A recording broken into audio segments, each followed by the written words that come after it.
meet. I would like Dr. Mantasha to carry on the program forward. She's our third year resident.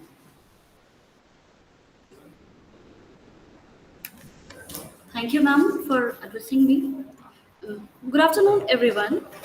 I would like to welcome you all to the academic meeting of Lucknow Pathologist Group hosted by Department of Pathology, King George's Medical University. I would like to invite Professor Suresh Babu sir, Head of the Department Pathology, for the welcome address. Sir, kindly come and share a few words.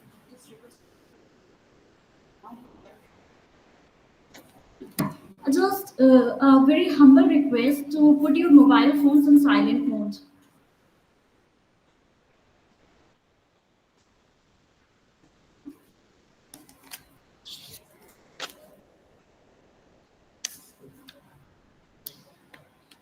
Good afternoon to everybody. It gives me a great pleasure give welcome all of you. I welcome to my teachers of the teachers. We also welcome our seniors, Professor R.K. Pandey, Professor and ex-HOD, Dr. Manjula Murari, Professor USC. I have joined as HOD very recently from Professor USC. I also welcome to our teacher, Professor P.K. Agarwal, our esteemed speaker from Command Hospital, Dr. Dept. We welcome to our very senior Professor Tiwarsan, Madam Malhotra, Professor Nujat Hussain is also there. I also welcome to our colleagues, our residents, and our private practitioners of the Lucknow Pathology Group. This Lucknow Pathology Group is a platform to discuss the challenges of the pathological diagnosis, to make a healthy and happy relations with each other, and also enhance the knowledge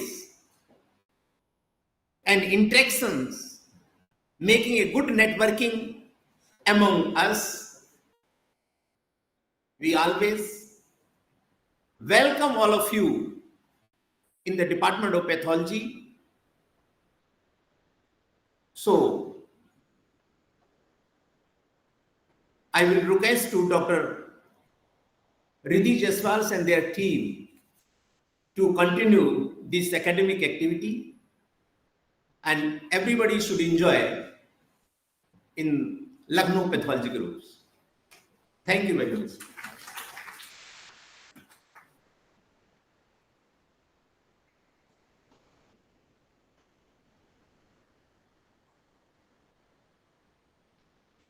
Let's begin with our first session, which is our talk session. It's my honor to invite Lieutenant Colonel Dr. Divya Ma'am from Command Hospital to deliver our talk on the topic of utility of frozen section in surgical precision. Ma'am, please come. The mic is all yours.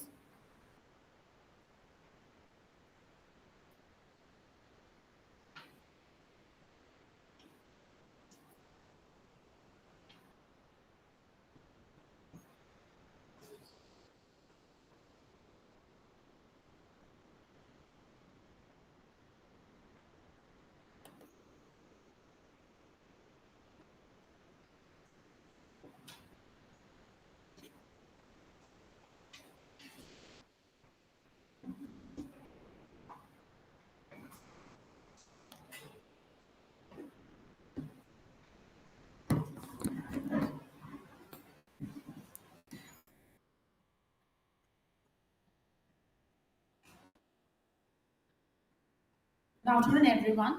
I'm Lieutenant Colonel Divya from the Command Hospital. Ma'am, I request that the lights can be switched off because the images are getting blurred on the projector. So I'll be presenting a series of 7 cases on frozen section diagnosis, and my talk is basically oriented more towards our residents today present here. And at the end of the lecture, I do hope that these hues of pinks and blues of hematoxylin and eosin do make some sense for the residents present here. So we all know the histopathology processing cycle. The specimen is received, we fix the specimen, grossing, processing, reporting, and the entire process takes about 4 to 10 days. Vis-a-vis a frozen processing cycle in which all of these steps reported within 30 to 40 minutes. So we have a frozen section, 30 to 40 minutes the report is out, and a routine histopath processing, 10 days the report is out.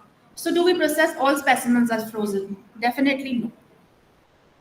So what exactly is frozen? It is an intraoperative consultation that decides the surgeon in the further management. And when a frozen has been decided, so these are some of the things that the pathologist needs to know. What is the specimen that is being sent, where exactly it is from, why the frozen is required, and how it will affect the surgeon in deciding the course of management, and which are the common mimics. So at the same time, surgeon also needs to know these questions, how the frozen report will guide the surgeon and alter the management, and what are the limitations that the pathologist faces while giving a frozen section diagnosis. So the indications, as we all know, to establish a provisional diagnosis, margin adequacy, confirm whether tissue is submitted, sufficient tissue is submitted, and any ancillary testing if required. So we need a well-functioning cryostat. A prior intimation with all the previous history, previous reports should be intimated to the pathologist, and how the report will guide the surgeon. So the role of the pathologist is to select the tissue type, avoiding the necrotic areas, the fatty areas, the bony areas, quality consideration, time consideration, and most important, communication with the surgeon.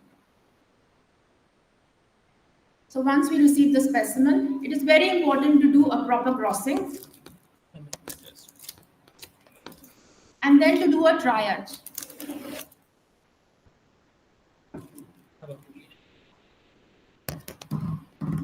And then to do a proper triage, whether the diagnosis can be given on imprint, it can be given on squash, or do we proceed with the frozen section? Any ancillary testing if required? Do we defer for the final histopath report?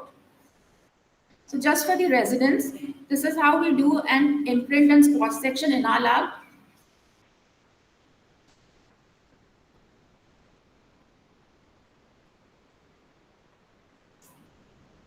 So first one was the squash and this is the imprint. And both imprint and squash have been really helpful, especially in CNS tumors.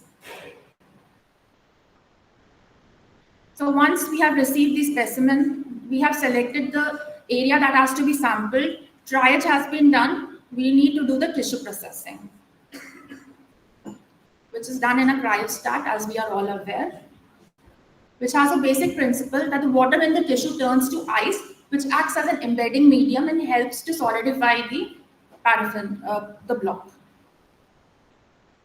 So this is how it is done in our lab. The embedding medium is being put and it is put into the cryostat.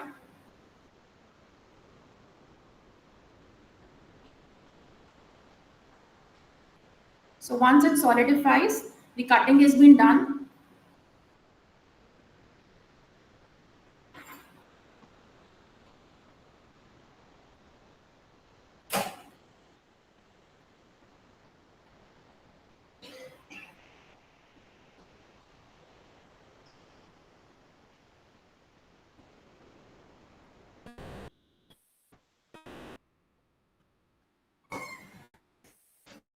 So the slides have been cut, staining has been done, and what is remaining is the reporting, the most important part.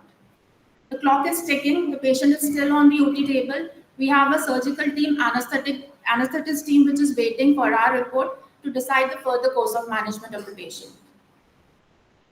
So what was a 20 centimeter mass that was sent by the surgeon finally is now reduced to a 2 mm tissue, which has to be reported by the pathologist at a given stipulated time, and that will decide the course of management. So why I chose the topic? To emphasize the pressure on the pathologist, the time consideration, treatment implication, and what are the mimics and limitations a pathologist faces when a frozen section diagnosis is given. So at our center, we received the frozen specimens for the margin status, a lot of specimens from neurosurgery, breast for the margins, sentinel lymph nodes, gynae, thyroid, usually the lymph nodes, GI surgery, the resection margins, head and neck, again the resection margins, urology, resection margin in case of partial nephrectomies. So all of them are basically for malignant diseases, except for pediatric surgery, in which we get for the ganglion cells. Somehow the images are a bit blurred on the projector. I'm really sorry for that. So this is the workload of frozen section at our hospital. So on an average, yearly we receive 120 to 140 frozen sections. And the majority are from the CNS, head and neck, and GI. So of these cases, today I'll be presenting 7 cases, of which the first 3 are very basic cases, just to emphasize how the squash and the imprint actually helped us in getting to the diagnosis. They're very straightforward cases, so I'll just go through. So first case was a 50-year-old lady who had a thyroid nodule. It was a thyroid 4 nodule and FNAC was done. So FNAC was showing a papilloid fragment and the cells were present in sheets, nuclear enlargement overlapping was present. And on FNAC it was given as Bethesda 6 papillary carcinoma thyroid. So we got a lymph node from the level 3 and they wanted to know the extent for lymph node dissection. So we dissected 2 lymph nodes from the frozen mass that was sent, and we initially went for an imprint and a squash smear. So this is the imprint smear, which shows clusters of these atypical cells against a lymphoid background. And on a squash, again, these clusters of cells were seen which were atypical. So the diagnosis was rendered on these squash and imprint smears only as positive for malignancy. However, just for academic purpose, we also went for frozen section. So the diagnosis was confirmed and it was reported as positive for metastasis, and the surgeon went for extensive lymphadenectomy. So this was the routine processing of the same, and we can see that it is showing metastatic papillary carcinoma thyroid. The second case was a 56-year-old lady, bilateral adnexal mass for which an MRI was done, and frozen was sent from the right adnexal mass. So CA125 was deranged, it was increased, and LDH was also mildly increased. Rest of the tumor markers were normal. So again, we went for squash smears and imprint smears, and as we can see, on the squash smears, we could see these papilloid fragments and these atypical cells. So a diagnosis of malignant epithelial tumor, likely high-grade serous carcinoma, was given, and these are the frozen section images showing nuclear pleomorphism, atypical mitosis. This is the routine histopath processing which was done, and a diagnosis was confirmed of high-grade serous carcinoma. Third case, a 67-year-old male with altered sensorium, SOL brain in the right middle cranial fossa. Frozen section of the tumor was sent. So there was an extra-axial lesion.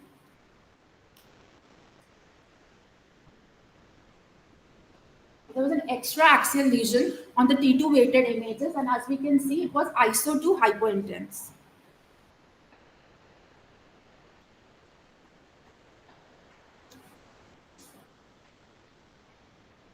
On contrast, as we see, there was avid contrast enhancement. So we went initially for the squash smears, and we could see these nest of cells along with psammomatous calcification, walls of cells.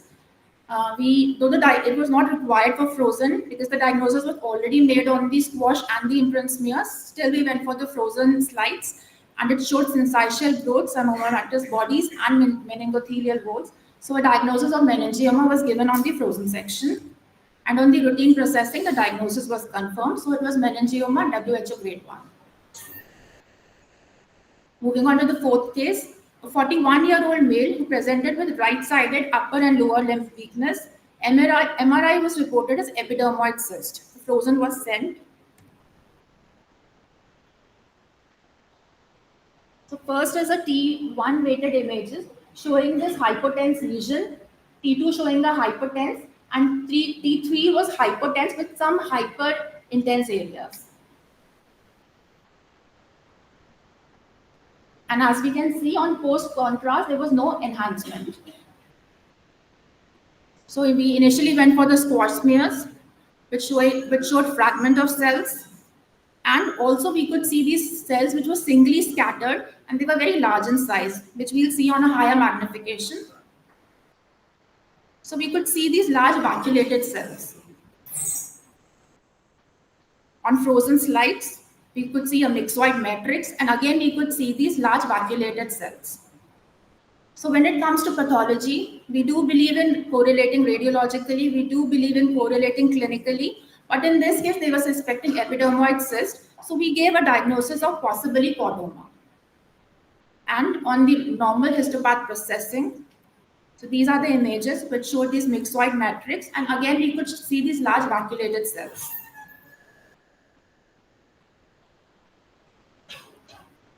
So S100 was positive, EMA was positive, a diagnosis of conventional chordoma was given. We didn't have brachyury at our center, so we got it done from outside, and it was reported as strong nuclear positivity. So the diagnosis was conventional chordoma in this case.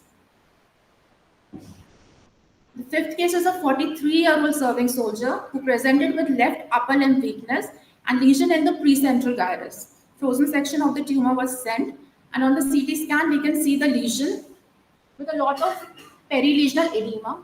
This is the perilesional edema.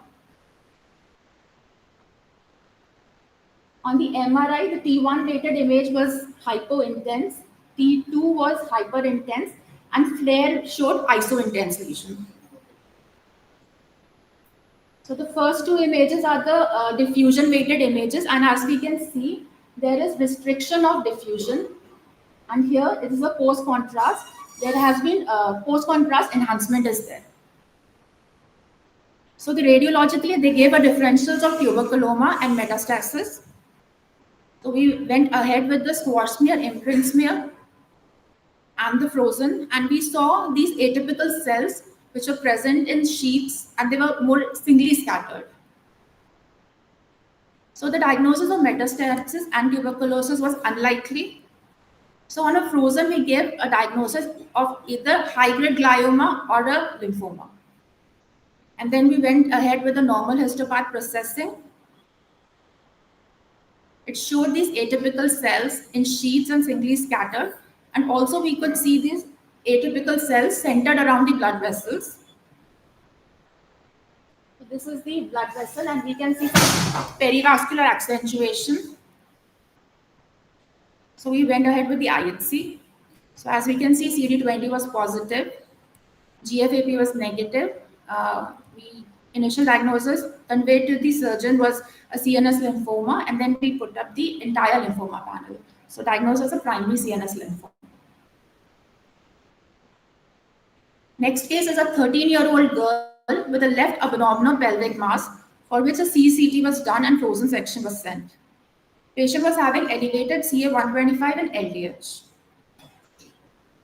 So in CT scan, as we can see, there was a large heterogeneous tumor arising from the pelvis and reaching up to the epigastric region.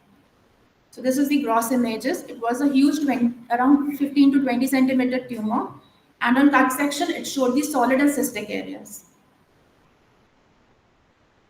So we did a squash, imprint, and a frozen. We could see these nest and sheets of cells against a collagenous background, and also there was multiple apoptotic and mitotic figures. So we gave a frozen diagnosis of a malignant epithelial tumor, possibly germ cell tumor, and since we could see a lot of solid areas, cystic areas, a possibility of mixed germ cell component was also conveyed to the gynecologist.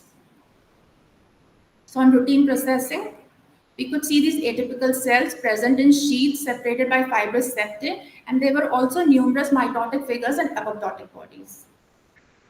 So lab showed cytoplasmic and membranous positivity, OCT3/4 showed nuclear positivity. The other germ cell markers were also positive. D240 was positive, 117 was positive. But there were some sections which were showing some other morphology also. We could see the cells arranged in trabecular, reticular, microcystic pattern, and they showed positivity for AFP. And also we could see these attempt to form Schiller-Duval bodies, and this showed positivity for AFP. Neither the histomorphology or the immunophenotype had any suspicion of choriocarcinomatous or embryonal component. So on the basis of this, we gave a diagnosis of mixed germ cell tumor, dysgerminoma plus yolk sac tumor. So the last case is an 11-year-old boy who presented with persistent headache. MRI showed a lesion in the right cerebellar peduncle, and on radiology, they were suspecting medulloblastoma.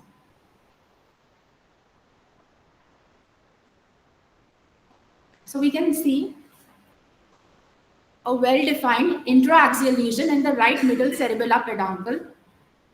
So they gave medulloblastoma or hemangioblastoma, but they were more in favor of medulloblastoma. So these were the squash smears that were prepared, and it was a very cellular tumor. It showed formation of these pseudo rosettes, and it had a fibrillary cytoplasm. So definitely medulloblastoma was out, hemangioblastoma was out.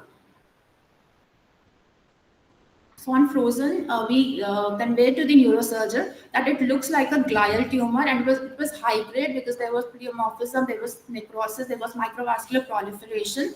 Possibility of ependymoma can be there. Also because of the location, diffuse midline gliomas can be one of the possibility. But since the surgeon were hell-bent on medulloblastoma, we said possibly it could be a medulloblastoma also. But we were more in favor of glial neoplasm. So we went ahead with the routine processing. So we could see it was a cellular tumor, rosettes were seen, and in addition, it had necrosis, microvascular proliferation. So GFAP was positive. EMA showed the characteristic paranuclear dot-like positivity. Since medulloblastoma was one of the DDs, synapto CG CD56 was negative. Nu N was negative. Since one of the differentials was diffuse midline gliomas from our side, OLIC2 was done, which was negative. IDH was wild type. H3K27, Me3, there was lots of nuclear expression, and H3K27 was absent.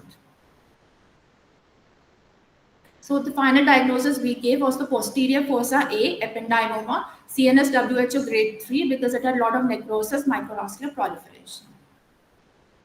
So coming back to again the workload at our hospital, as I mentioned, in 2024 we have 122 frozen sections, and when it comes to the diagnostic accuracy, the margin status accuracy has been pretty good. The sentinel lymph node has been pretty good, but there have been some discrepancies.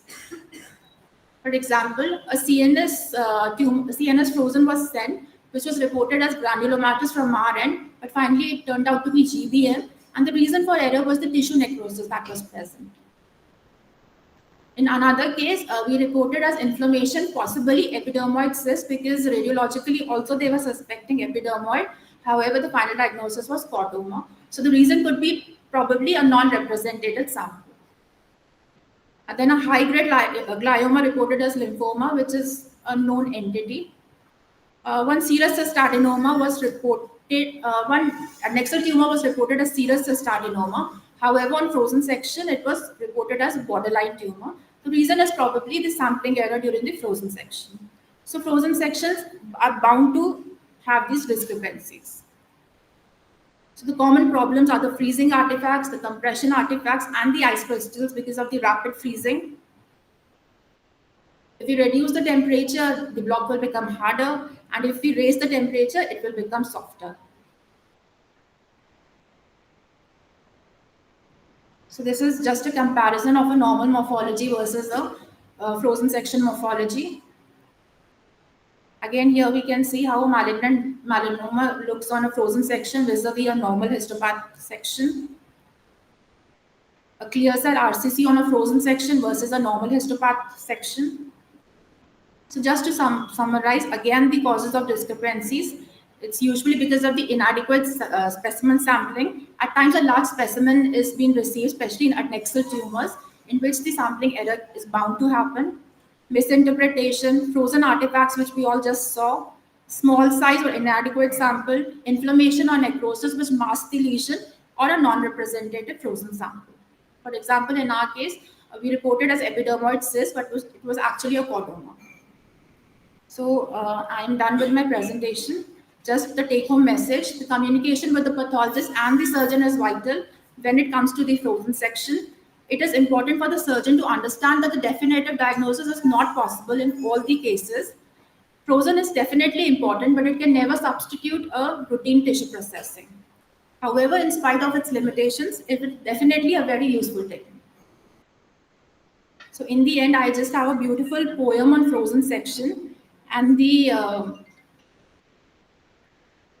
author is none other than a chat GPT. Just I typed 4 words and it gave a beautiful poem, and I'll just read the first 4 lines. So it says, frozen a guiding light, tissue glowing, neither clear nor bright. Pathologists with eyes so keen, decipher the unseen, the in-between. Thank you.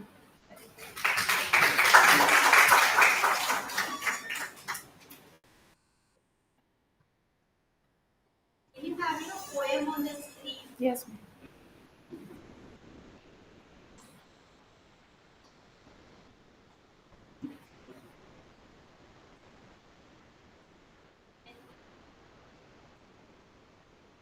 Are there any questions or any suggestions or any clarifications? I would like to comment on your slide. Sorry. I want to comment on your technique of patient of perpendicular and persistent slide perpendicular,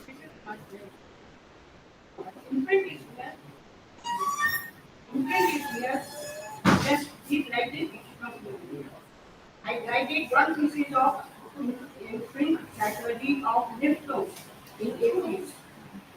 The paper shows so what we will do is just let the lymph node, cut it in half line, and because of they immediately need to put on the slide, and the another slide put is little pressure. Then just pick up the fine corset so that the surface is not rough at all. This rough is not imprint. So imprint is made of any tumor or any lesion is just made on slide. Now it goes, basically, the imprint it goes. I could see immediately quite quality normal structure of the electrode maintained the imprint is here as you see. So the imprint is not being like this. Imprint is made, red blood surface, put on the slide, put pressure, and this immediately takes.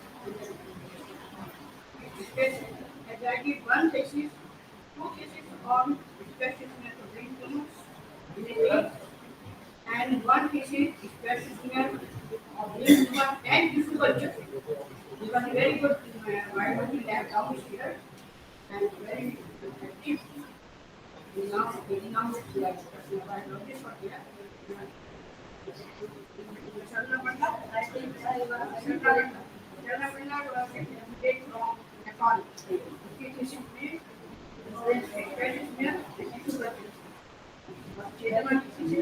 Very nice cells are maintained. It's like a block printing on the cloth.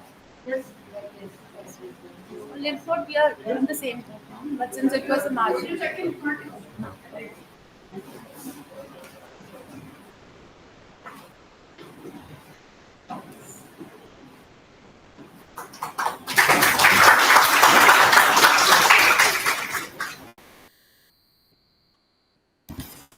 Thank you, ma'am, for giving such an illuminating talk on the frozen section. Now we move to our next talk. I would take immense pleasure to invite Professor Kiran Preet Malhotra Kaur ma'am to. She is a professor in Department of Pathology, Ram Manohar Lohia Institute of Medical Science, to discuss a medley of interesting cases. Now, please.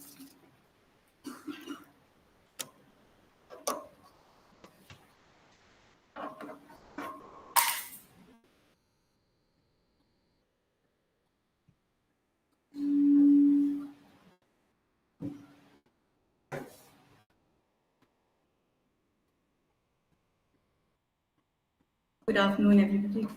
Thank you, Dr. Suresh, for giving me this opportunity to interact with such an intelligent audience. And also, official congratulations to you for taking over the reins of this very esteemed department. So, I am going to talk about a very, I need a point.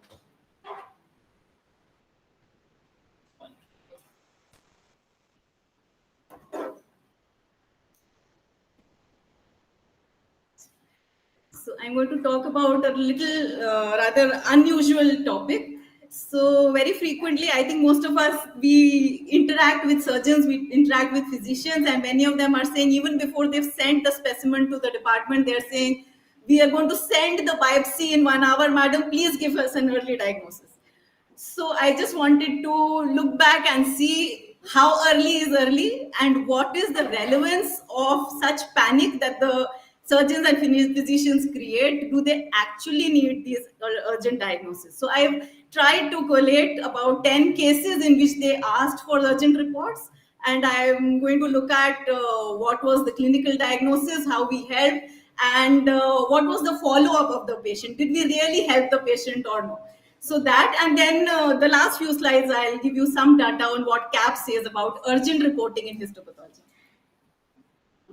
So what is a critical alert or a critical value or a critical result? A laboratory finding that demands immediate clinical attention.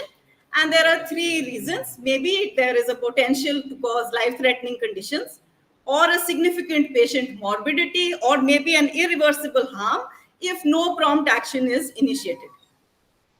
So generally, when we talk of critical alerts, we think of clinical pathology values. We think of a very low calcium in a patient who is now going to end up with tetany, or a very low potassium and going to end up with some kind of a disordered sensorium. But is there a critical alert for histopathology? Yes, there is.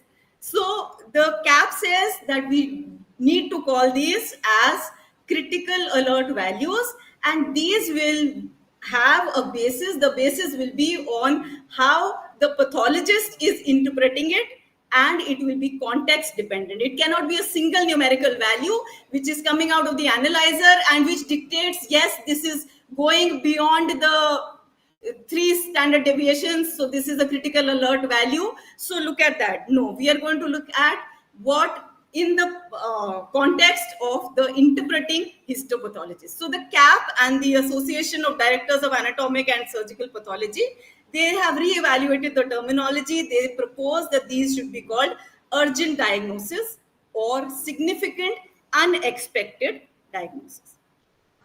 So what is our role? So whenever the transplant nephrologist is calling me for an urgent report and it is 5:30, I'm waiting for the trace for that evening to come. So I'll say, okay, let's do this. And this is what my residents say. I just want to go home. So the most dreadful situation is, how are you going to ask your staff to work overtime? Most of them will have to if you have to sit back and report on a critical biopsy. But jokes apart, what is the direct impact on patient outcomes? How are we going to navigate legal and ethical obligations? What is the NABL accreditation standard? And of course, at the end of the day, we will get some clinico-pathological correlation if we call up the consulting physician or surgeon and give the report. So we need to have in histopathology some realistic expectations. It can't be a diagnosis which is made as soon as the specimen enters the analyzer. No. For us, it is going to be an immediate time frame will be defined as a communication with the physician or the surgeon as soon as the diagnosis is known. So just from the audience, what do you think? Any examples of critical cases that you have reported or which you think would be critical for the patient's well-being? Mucormycosis, very good. Great in terms of COVID, we all saw that. Anything else? APML, yes. HLH, a lot of the hematological diagnosis, yes, APML, HLH, leukemia cutis, acute leukemias, acute lymphoblastic leukemias and lymphomas in kids. Other than that, so okay, so this is how I'm going to categorize this. I'll come back to this table. So case 1, a 13-year-old female with fever and generalized edema. She had anemia, she had hypoalbuminemia, a low C3 fraction of complements, heavy protein urea, some hematuria, and a rising creatinine 4.13. So the clinical diagnosis was a nephrotic syndrome along with acute kidney injury. And they preferred either a minimal change disease, looking at the age of the child, a minimal change disease with acute kidney injury or an FSGS with acute kidney injury, and a renal biopsy was performed. So any comments on what we see? We see 2 glomeruli there. So that is a tuft and there is a ring encircling it. What do we call that? A crescent. So we had all the glomeruli in the biopsy showing such circumferential cellular crescents, and to define a crescent in perspective of renal biopsies, when you have more than 2 layers of cells and they are covering at least 10% of the circumference, here there was circumferential and they were cellular, meaning that it was a very active lesion, no fibrosis in the crescents. If you look at the glomerulus closely, so this was the crescent. This is the underlying tuft, which seems to be hypercellular. Another glomerulus, this is without a crescent, but if you see, there were some capillary walls which were extremely thickened as compared to other surrounding glomerular basement membranes. So any guesses to what that is? A wire loop lesion. Okay, so and also there was some necrosis, there was some neutrophilic infiltrate. Okay. The tubules with loss of tubular epithelium, some RBC casts. And then we did the immunofluorescence. This is a quickly done procedure. We just freeze the biopsy. We can have results in a day.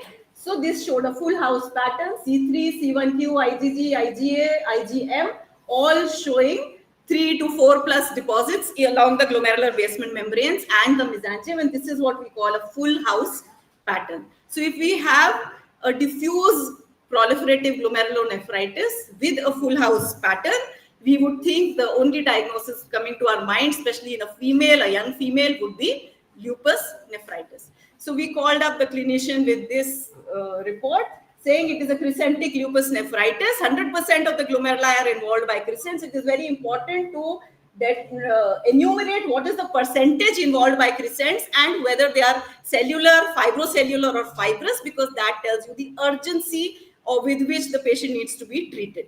And then we give it ISN RPS class and a activity score, which is mandated by this class.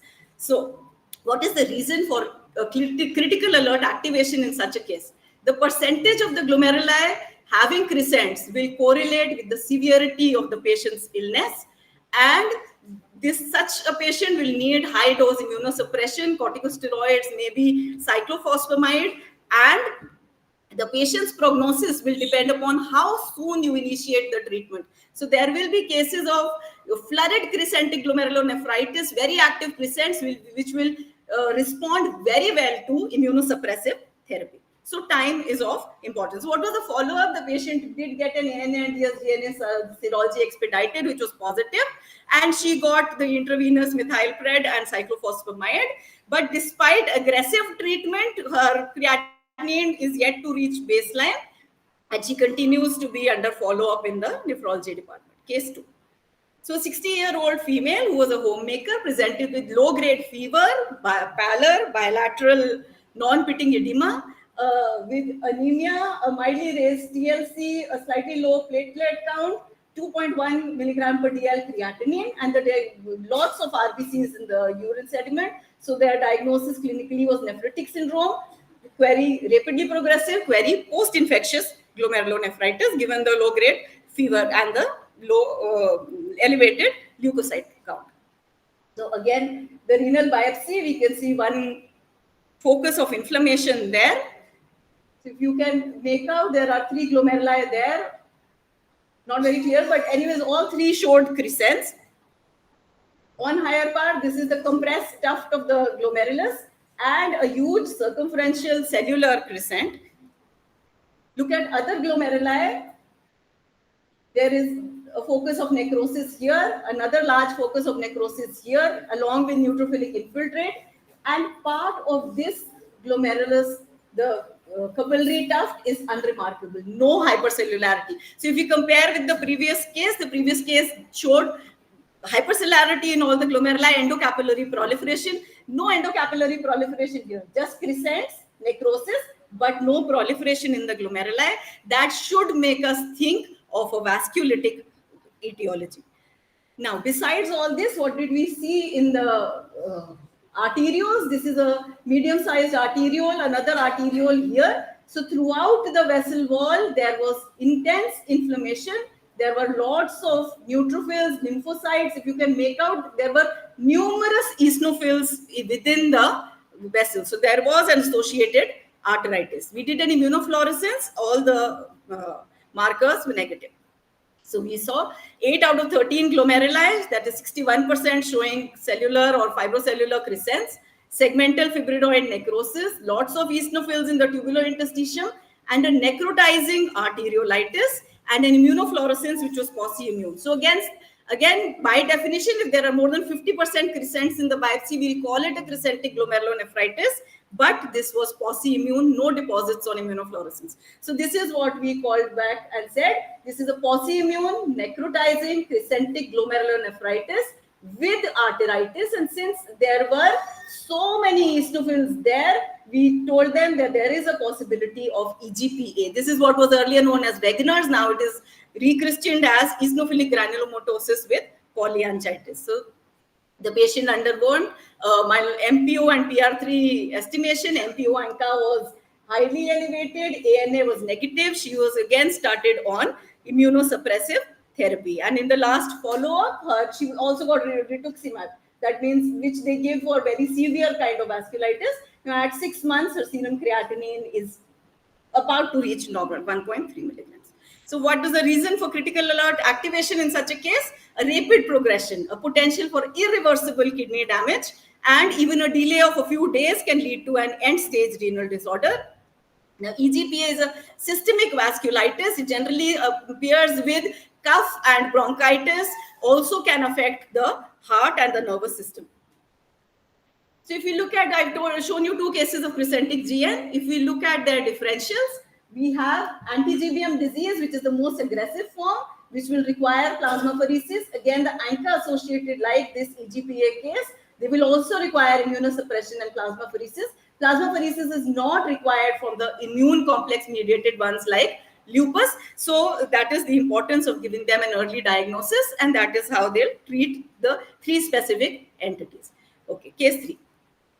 So this is a recent case presented to the dermatology department, a 19-year-old female with multiple ulcerated plaques and swellings all over the body. So these are few on the shoulder, and there was an ulcerated nodule over the cervical region, and she also had a history of fever and weight loss. So they did a biopsy from the ulcerated plaque on the shoulder and from the cervical nodule, and their clinical diagnosis was bacillary angiomatosis, given that the patient had fever, she had leukocytosis, and she presented within 5 or 6 days of illness. So this is from the ulcerated plaque on the shoulder. This is a skin biopsy. We are seeing this diffuse sheet-like infiltrate extending from the papillary to the reticular dermis. Again, a diffuse infiltrate, some amount of polymorphism in the cells. If you look at the higher power, any guesses? A lot of pleomorphic cells. Look at the size variations. Some very large cells, almost all the area occupied by large pleomorphic nuclei, moderate amount of eosinophilic cytoplasm. Again, this is the epidermis. Look at these cells, tiny amount of cytoplasm left, and what is almost a horseshoe-shaped nucleus. Look at this one here, another horseshoe-shaped nucleus. Okay. More horseshoe-shaped nuclei, large nuclei, reniform nuclei. No guesses. Okay. So this, they labeled as cervical nodule when they sent it to us, the second biopsy, but we realized that this was not a nodule, it was a cervical node which had ulcerated.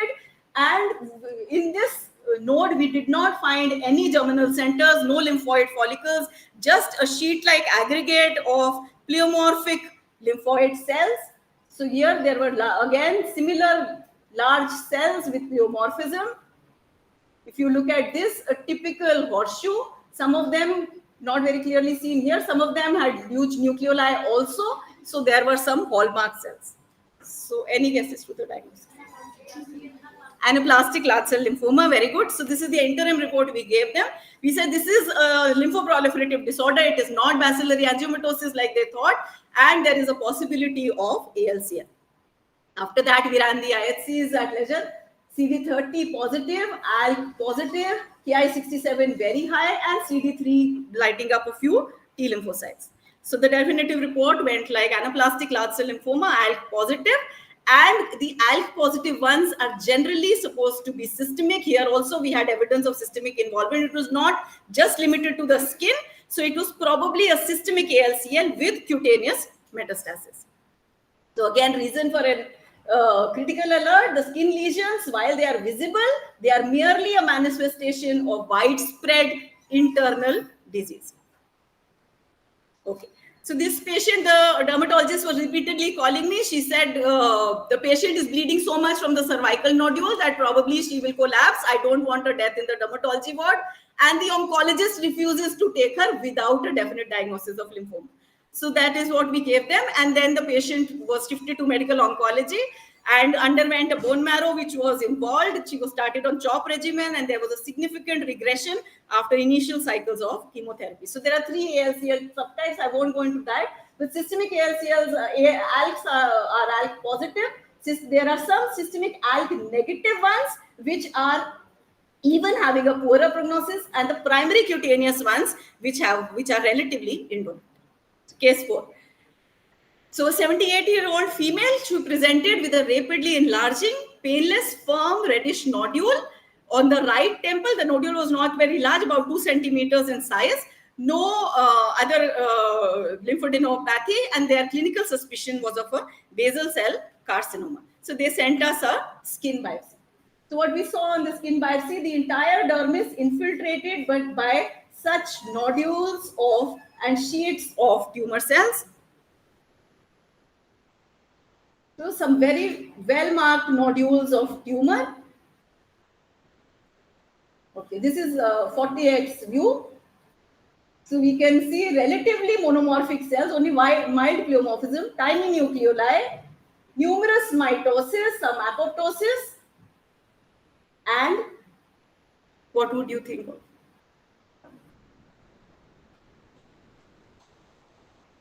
I don't know how well the chromatin is. Do you think the chromatin is hyperchromatic, vesicular, or is it slightly grainy? So it looked like a salt and pepper chromatin to us also. So we thought there was something neuroendocrine in origin. So the preliminary report we conveyed was this looks like a high-grade neuroendocrine carcinoma. High-grade neuroendocrine carcinoma limited to the skin, only a 2 centimeter nodule which has appeared only over 10 days. So a fast-growing neuroendocrine carcinoma in the skin. So we said possibly this can be a Merkel cell carcinoma, but we are proceeding with IHC and we'll give you the definitive report. So then we did this panel for what we would generally run for a small round blue cell tumor, CK20, synapto, chromo, TTF1 to rule out a small cell carcinoma lung, S100 for amelanotic melanoma, and LCA for lymphoma. So this was diffusely positive on chromogranin, and there was this paranuclear dot-like positivity for cytokeratin 20. So we reported that finally as a Merkel cell carcinoma. This is an extremely rare case. We don't see them very often, but because we do not see them, we generally tend to be complacent. But out of all the malignancies possible, it is reported that Merkel cell carcinomas are notoriously aggressive. They can be just 1 to 2 centimeter in diameter and can lead to the patient's death, can lead to systemic organ involvement and lymphadenopathy within a matter of days. Okay, case 5.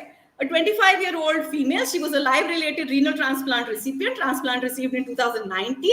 Her basic disease was thrombotic microangiopathy.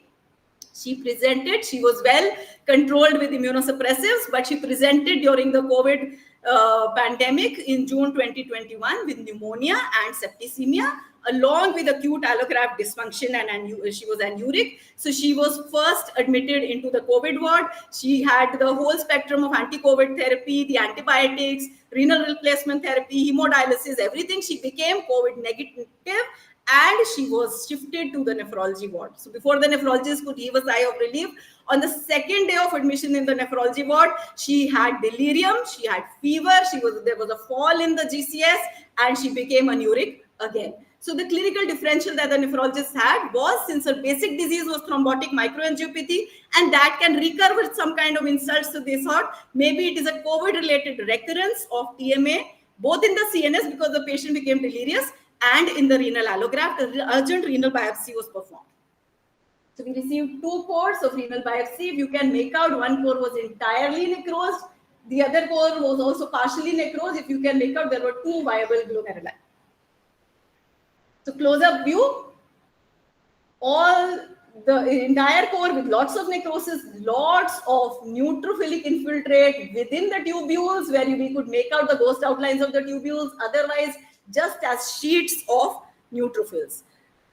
Again, so maybe a vague outline of a ghost-like tubule and plugged with neutrophilic infiltrate. So we thought we are looking at acute pyelonephritis. And then we found this. So there was a medium-sized arteriole there, and if you can make out, we follow the smooth muscle coat of the arteriole, intact at places and then broken at other places,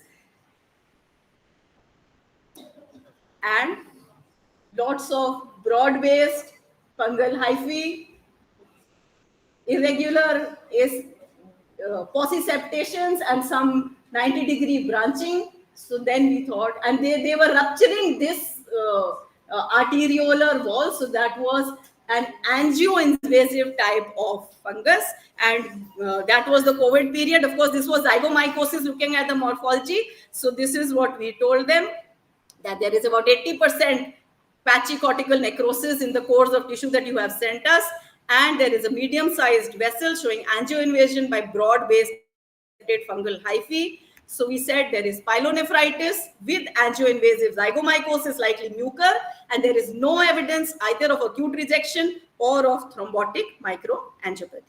Follow-up, sadly, the patient expired even before we could communicate the report the third day. Okay. So reason for critical alert activation, we know how important this was during the COVID period. Next case. A 44-year-old male, live-related ABO-compatible renal allograft recipient on multi-drug immunosuppression. In the immediate post-transplant period, he showed excellent graft function, but at 3 months post-transplant, he started to develop fever, which was continuous type. He also had some oral ulcers, and there were no other localizing symptoms. Later, the patients had severe anemia developed within 2-3 days, severe anemia, neutrophilic leukocytosis, progressive thrombocytopenia. So they were probably losing the patient. They tried to do everything they could. They did blood cultures were sterile, serum procalcitonin, which they see for acute infections, again procalcitonin within normal limits, but there was mild graft dysfunction. And then the patient had the first localizing symptom of a type 1 type of refractory respiratory failure. So they did both a lung and a renal biopsy. So renal biopsy, I'm not showing you. This is the lung biopsy. Some hyperplasia of the pneumocytes, some large cells. I focused a couple of large cells for you. So any guesses? CMV. So there were large cells, eosinophilic cytoplasm, huge nucleoli, and perinuclear clearing around the nucleoli. So that is what was a viral cytopathic effect, likely CMV in this condition. Again, you can see another huge nucleolus and a white perinuclear area all around it. So the lung biopsy, we reported, we called them up, we said this is viral cytopathy, possibly it is CMV, but the renal biopsy did not show features of rejection. So follow-up, they had sent the blood samples, the CMV DNA PCR was highly positive, but there was progressive deterioration again. The patient to the illness within 24 hours. Critical alert, yes, because CMV can lead to rapid and progressive disseminated disease, can involve all the organs. This patient had oral ulcers which were not biopsied. He also had some history of a colitis, which so colon was not biopsied, but probably it was CMV everywhere. So these patients would need intensive supportive care. And if they have a differential of whether this patient is undergoing a rejection of the kidney, then the most important question is whether to increase immunosuppression if the patient is undergoing rejection, or to decrease the immunosuppression because the patient is having a fulminant infection. So that is where we need to report early. Now, next case. 25-year-old female with vaginal delivery, 5 days prior to presentation, a history of gestational hypertension, presented to the emergency with nausea, vomiting, abdominal pain, weakness, picked up to have oliguria, mild proteinuria, hematuria, which progressed rapidly to anuria. She had mildly low C3 levels. So clinical differentials were acute glomerulonephritis, acute tubular necrosis, given the drugs she got, maybe the antibiotics, and a thrombotic microangiopathy. So another renal biopsy, if you see the core, so half of the core is viable. Look at this half of the core. This whole half of this core shows cortical necrosis. So what did we see? We saw, if you can make out 1 and 2, there are 2 glomeruli in the image, and both glomeruli, you can't make out the glomerular basement membranes, you can't make out the mesangium. So lots of capillary congestion, mesangiolysis. And look at this arteriole pictured in the center. It is showing you a red discoloration of the arteriolar wall. Look at another higher power image, some more arterioles. If you can make out, there are a few RBCs intramurally within the smooth muscle cord of the arteriole, and they were also showing fragmented bits of RBCs, which you would otherwise see in a peripheral blood smear as schistocytes. So we saw these schistocytes within the arteriolar wall, and this is what makes a diagnosis of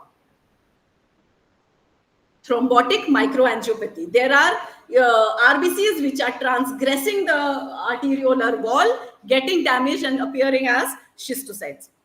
In such cases, we also find necrosis of the arteriolar walls, which we did, and we do also find thrombi either in the glomeruli or in the arterioles, which we did not find in this case, but we had these findings enough. So we said on microscopy there is patchy cortical necrosis involving approximately 60% of the core, and there are fragmented RBCs in vessel walls. Immunofluorescence was negative, so that excluded any hypercellularity or acute glomerulonephritis. So we were left with this diagnosis of thrombotic microangiopathy with patchy cortical necrosis. And if you see renal biopsies frequently, you will see that this is almost like an epidemic. Many females undergoing vaginal delivery or a cesarean delivery, on the 5th or 7th day post delivery, they will end up with patchy cortical necrosis, and a large proportion of these are thrombotic microangiopathy. So patient was commenced on urgent hemodialysis, given plasma exchange sessions, which is the typical treatment for thrombotic microangiopathy. Now, she did recover some renal function, but she remains dialysis dependent. So TMA is a serious, often life-threatening condition, and it can, besides the kidney, it can affect the lungs, it can affect the brains. So before it becomes systemic, it is mandatory that we pick it up early and we treat it with plasmapheresis. Case 8. 55-year-old female, sudden onset left-sided headache with pain in the left jaw and tenderness over the left temporal region. So went to the neurology department. The differentials were migraine because it was a left-sided localized headache, a temporal arteritis, polymyalgia rheumatica, maybe a left temporomandibular joint disorder, or infective sinusitis. Now, when the neurologists examined the case, they thought that maybe the left temporal artery was a little palpable, and that is when they biopsied the temporal artery. So this is all we got. The entire left temporal artery in transverse section. So what do we see? A large sized arterial vessel with this smooth muscle port, and if you can make out a very narrowed lumina. So that is the narrow lumen. This is the smooth muscle port. If you come here to this area, if you can make out, there are lots of these tiny blue dots, which were lymphocytes and neutrophils entering across the vessel wall. And there was this background of fibrinoid necrosis. So fibrinoid necrosis, and that captured in higher part. So fibrinoid necrosis, neutrophils and lymphocytes across the temporal artery wall. The only diagnosis was temporal arteritis. Significance, prompt diagnosis is important because temporal arteritis, if not treated early, will lead to irreversible vision loss. And temporal artery biopsy is the gold standard for diagnosing this. Though clinicians will go for CRP, ESR, and these days there are some advanced ultrasonographic tests also for this. But till date, temporal artery biopsy remains the gold standard. Last case. 11-year-old child admitted to the hospital with 7-day history of progressively worsening joint pain in multiple joints, accompanied by fever for 4 days. A tender purplish red subcutaneous nodules 1 to 5 centimeter in diameter on both the lower extremities, elevated ESR, CRP, and ASO. So they thought young child coming from a poor economic background with subcutaneous nodules. So maybe she is having rheumatic fever. The other differential was vasculitis. So the upper dermis, unremarkable. And this is what we saw in the subcutis. The subcutaneous septae expanded and a lot of inflammation there. And if you can make out, there was part of a large vessel here. One arteriole, a medium-sized one showing lymphocytic vasculitis, and another large one. Sorry, the images are not that clear on this background, but anyway. So a large arteriole, this is the oval-shaped arteriole, and through this arteriole, there was necrosis and inflammation. So we had a case of vasculitis, which was affecting the medium-sized vessels, both neutrophilic and lymphocytic, and that is the typical character of polyarteritis nodosa. Necrotizing vasculitis affects the medium-sized vessels. So medium-sized vessels you will find in the subcutis and in the deep dermis, and the infiltrate will be both acute and chronic. So that was a case of childhood polyarteritis nodosa. So again, patient was initiated on immunosuppressives and fever subsided and subcutaneous nodules resolved. So, okay. One more case.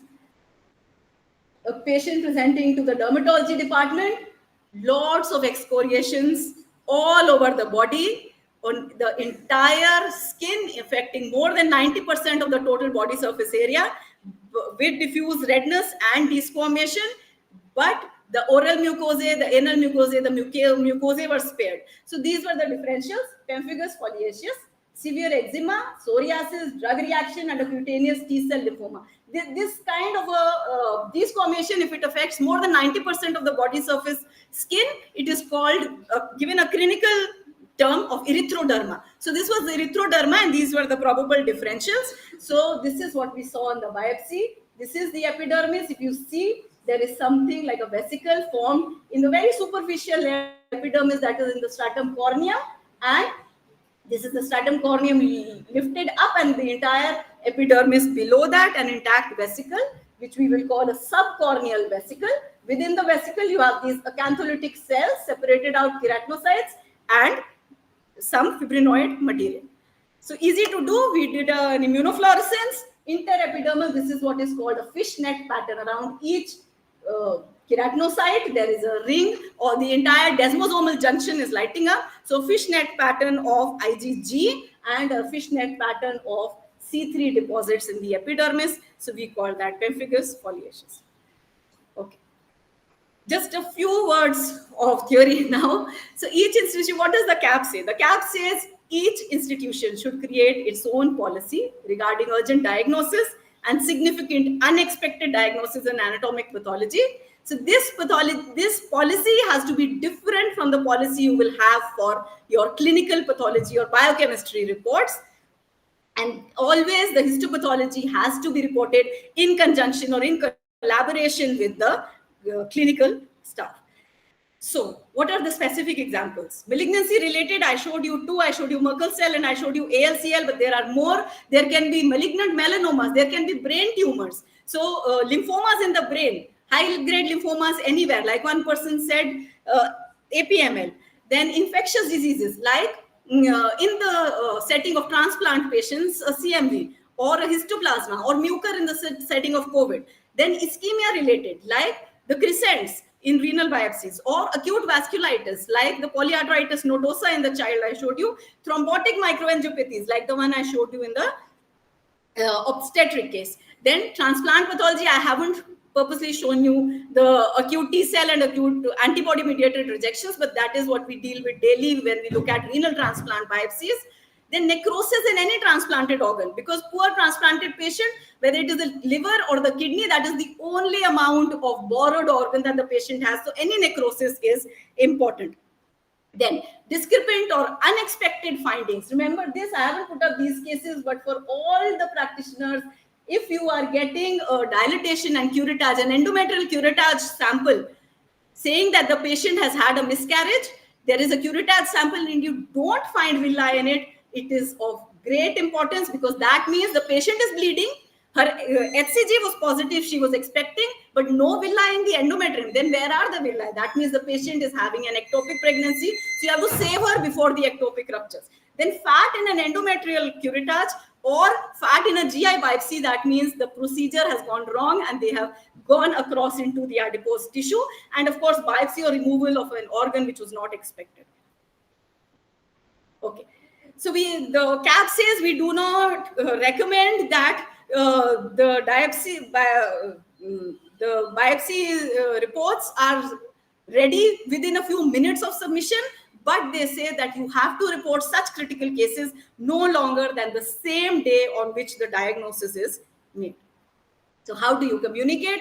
You have to be open, you have to be friendly with the physicians, and you have to document in real time, pick up the phone, tell them. You have to note on the forms or in your critical alert registers who has reported, who has communicated the biopsy to whom, what is the date, what is the time of receipt of specimen, what is the time of conveying the report, what is the specific result, and importantly, you have to ask the person who is on the other side of the phone to read back and understand that he has understood what you are conveying in the report. So always be ready for interim reports or differential diagnosis in such cases.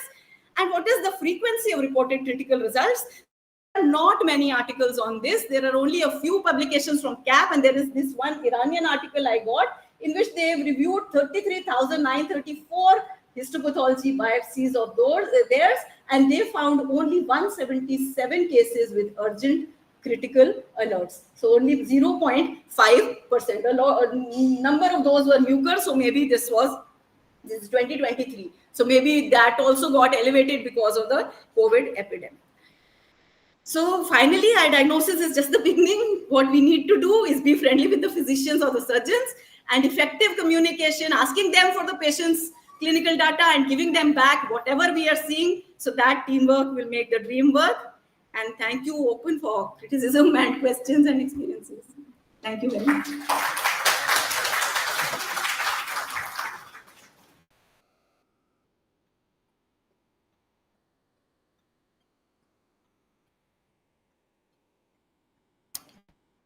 Thank you so much.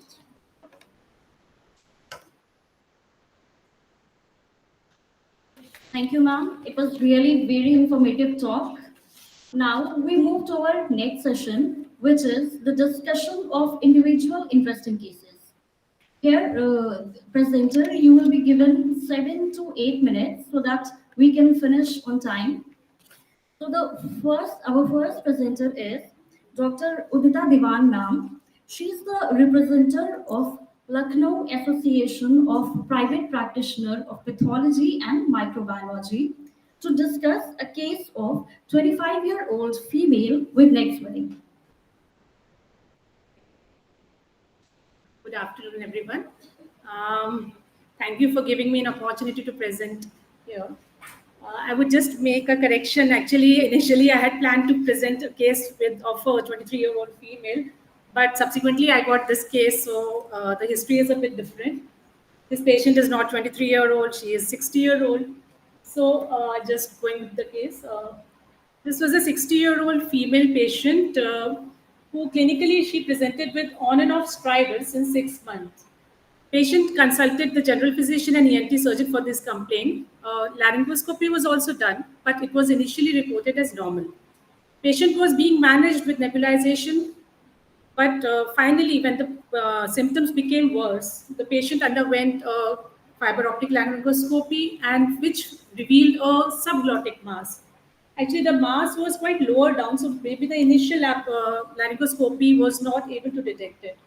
So when they finally found a tumor, they went ahead with a CT scan neck along with virtual bronchoscopy. So this is the CT scan image. The findings were of a ill-defined can I have a pointer? So there was a heterogeneous enhancing lesion measuring around 3 centimeters in largest dimension. This was involving infraglottic part of larynx with extending to trachea. There was also involvement of right thyroid lobe and isthmus, and there was, because of the tracheal involvement, which was leading to tracheal stenosis, the patient had moderate airway narrowing. So this was probably giving the symptom of stridor. So superiorly, although the lesion was not involving the vocal cords. So here we can see the lesion. There were also some lymph nodes, but they were subcentimetric, and the impression which was given on the basis of the CECT neck was of a neoplastic lesion, query carcinoma infraglottic larynx, or query carcinoma thyroid. No lesion, because bronchoscopic was virtual bronchoscopy was also done, but no lesion was seen in the rest of the trachea, bronchus, bilateral. Just a second. Bilateral lungs, mediastinal vessels, all were within normal limits. The patient underwent a USG guided FNAC of thyroid. So the thyroid lesion, because it was also involving thyroid gland, so FNAC was done of thyroid lesion, it was done outside. The FNAC report was of a malignant lesion. So with these investigations in hand, the surgeons decided to go ahead with the surgery. The surgery, because of the malignant lesion given in the FNAC report, as well as the CT scan findings, decided was of a total thyroidectomy with total laryngectomy with block dissection with right radical neck dissection and left comprehensive neck dissection. So this was the, in fact, intro of the picture of the specimen which was taken out. This is the entire larynx with the trachea And so this was the anterior view. This was also actually intra view as only. And here we can see, like, after opening the inlet of the larynx, this was a ulceronodular mass which was seen. So these are the vocal cords, and it was in the subglottic region. And it was in fact involving the tracheal rings here. So this was a 3 centimeter mass which was seen. It was mucosal stroke submucosal mass. So this is just to recapitulate that this was also involving the thyroid gland. So here the symptoms was not of a clinically the patient did not present with a neck swelling, but it was of a stridor because all the swelling was in the submucosal location. So when we received this specimen, when we had opened the larynx and we just saw the extent of the lesion, we realized that yes, the tumor was going through the tracheal rings into the thyroid gland anteriorly. So coming to the microscopy, so these are the tracheal rings. This is all the blue tumor that we can see over here. This is the low scanner view, in fact, just to see this is the mucosa. So here is the tracheal mucosa, and which is continuing with the subglottic part larynx. So this is also a low part view. Here the mucosa, blue mucosa, is ulcerated over here, and this is the tumor which is ulcerating over here. So these are the thyroid follicles, and here the tumor is seen involving the thyroid. So the pattern which was seen more or less was of nests, and even on this power we could make out that there was some sort of organoid pattern. Here we could make out that yes, this tumor has a very distinct pattern at foci, which is showing the peripheral palisading as well as some rosette formations. There was necrosis also in the center. There was solid areas, sheets of areas, but these were very focal. Another hyper view to highlight the nuclear characters. So these were all vesicular nuclei, prominent nucleoli, and mitosis was in fact brisk in some foci. So here you can see the innumerable mitosis. The cytoplasm was eosinophilic and granular in areas. So by now I believe everybody must have guessed what this tumor could be because of the pattern of the tumor and as of course the high nuclear features with necrosis. We could at least come to this part that the tumor is a high grade tumor, and the margins and all were sampled which were free. The nodes were also free, so these were the microscopy findings. So coming to the differentials, we thought first was neuroendocrine carcinoma of the infraglottic laryngotracheal region. Second was a poorly differentiated thyroid carcinoma. Third was basaloid non-keratinizing squamous cell carcinoma, and fourth was solid adenoid cystic carcinoma in view of the location. So IHC was done. This is the pan-CK, which was positive. So this is synaptophysin. This is another high power view of synaptophysin. It was also diffusely cytoplasmic positive. This was CD56, which was again highlighting and diffusely positive. So this is the CD56 with the membranous positivity. TTF1 was done and it was focally positive. So majority of the tumor was negative for TTF1, but it was picked up by foci of tumor cells. PAT-SATE was done, which control was positive, and here the entire tumor was negative. So with these IHC and these microscopy fine features, we have labeled this as a large cell neuroendocrine carcinoma involving infraglottic larynx and part of trachea. The tumor was extending to involve the right lobe and isthmus of thyroid, and vocal cords and supraglottis were not involved by tumor. All resection margins were negative and neck nodes were not showing any metastasis. Lymphovascular tumor emboli were seen.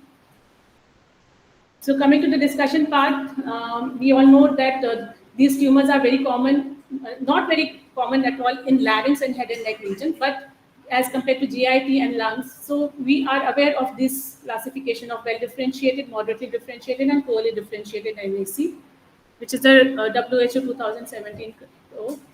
But in pertaining with the head and neck and larynx region, So again, here also this classification is the same. Here also we divide these tumors into well-differentiated, moderately differentiated, and poorly differentiated types. The poorly differentiated ones we further divided into small cell and large cell type. The disease-free survival is, of course, as the differentiation worsens, the disease survival is only 15% in poorly differentiated types. So in large cell neuroendocrine carcinoma, when it is localized in head and neck region, they occur in similar frequency in the larynx, oropharynx, and sinonasal tract. Sinonasal tract is more common that we have seen more often. Larynx, it is very rare.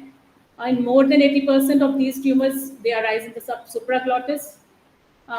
Additionally, some are reported in the hypopharynx, nasopharynx, and salivary glands. So, in large cell neuroendocrine carcinoma has a median age of 60 to 64 years, female more preponderance. Risk factors are smoking and tobacco use. A subset of oropharyngeal and sinonasal, they harbor high risk HPV, although most patients also have a history of smoking. So, this is the WHO manual from which I have taken this.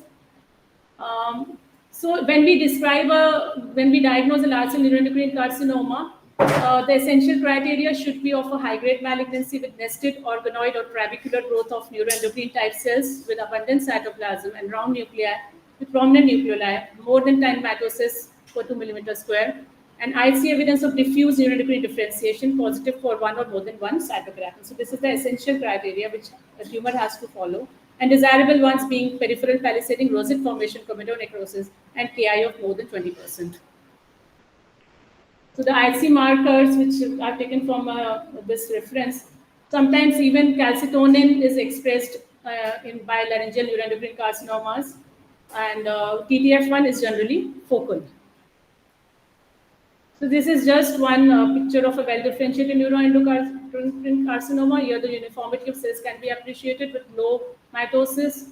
So this is the Ki with low Ki proliferation. This is one of a moderately differentiated. Interestingly, this tumor also shows amyloid deposition. So amyloid is also seen here, and this tumor also shows calcitonin positive.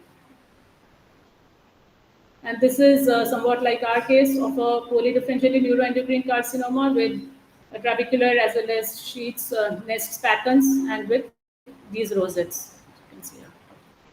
So prognosis, the laryngeal large cell neuroendocrine carcinoma has a poor prognosis with 5-year survival rate of 10 to 15%. The patient has been sent for, actually the patient is still like in the post-op period, and now she will be sent for further management and treatment. Thank you.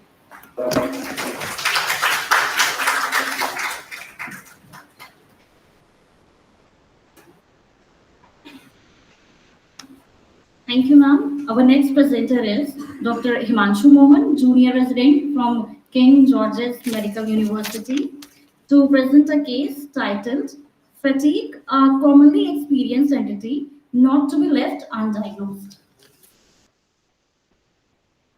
Good afternoon, everyone.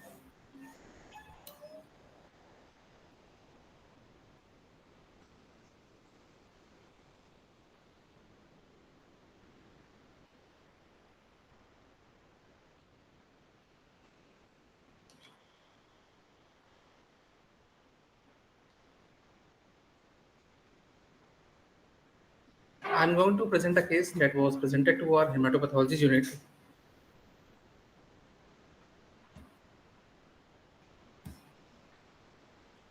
Of an 18-year-old male, college student by occupation, was from rural background and non-consent.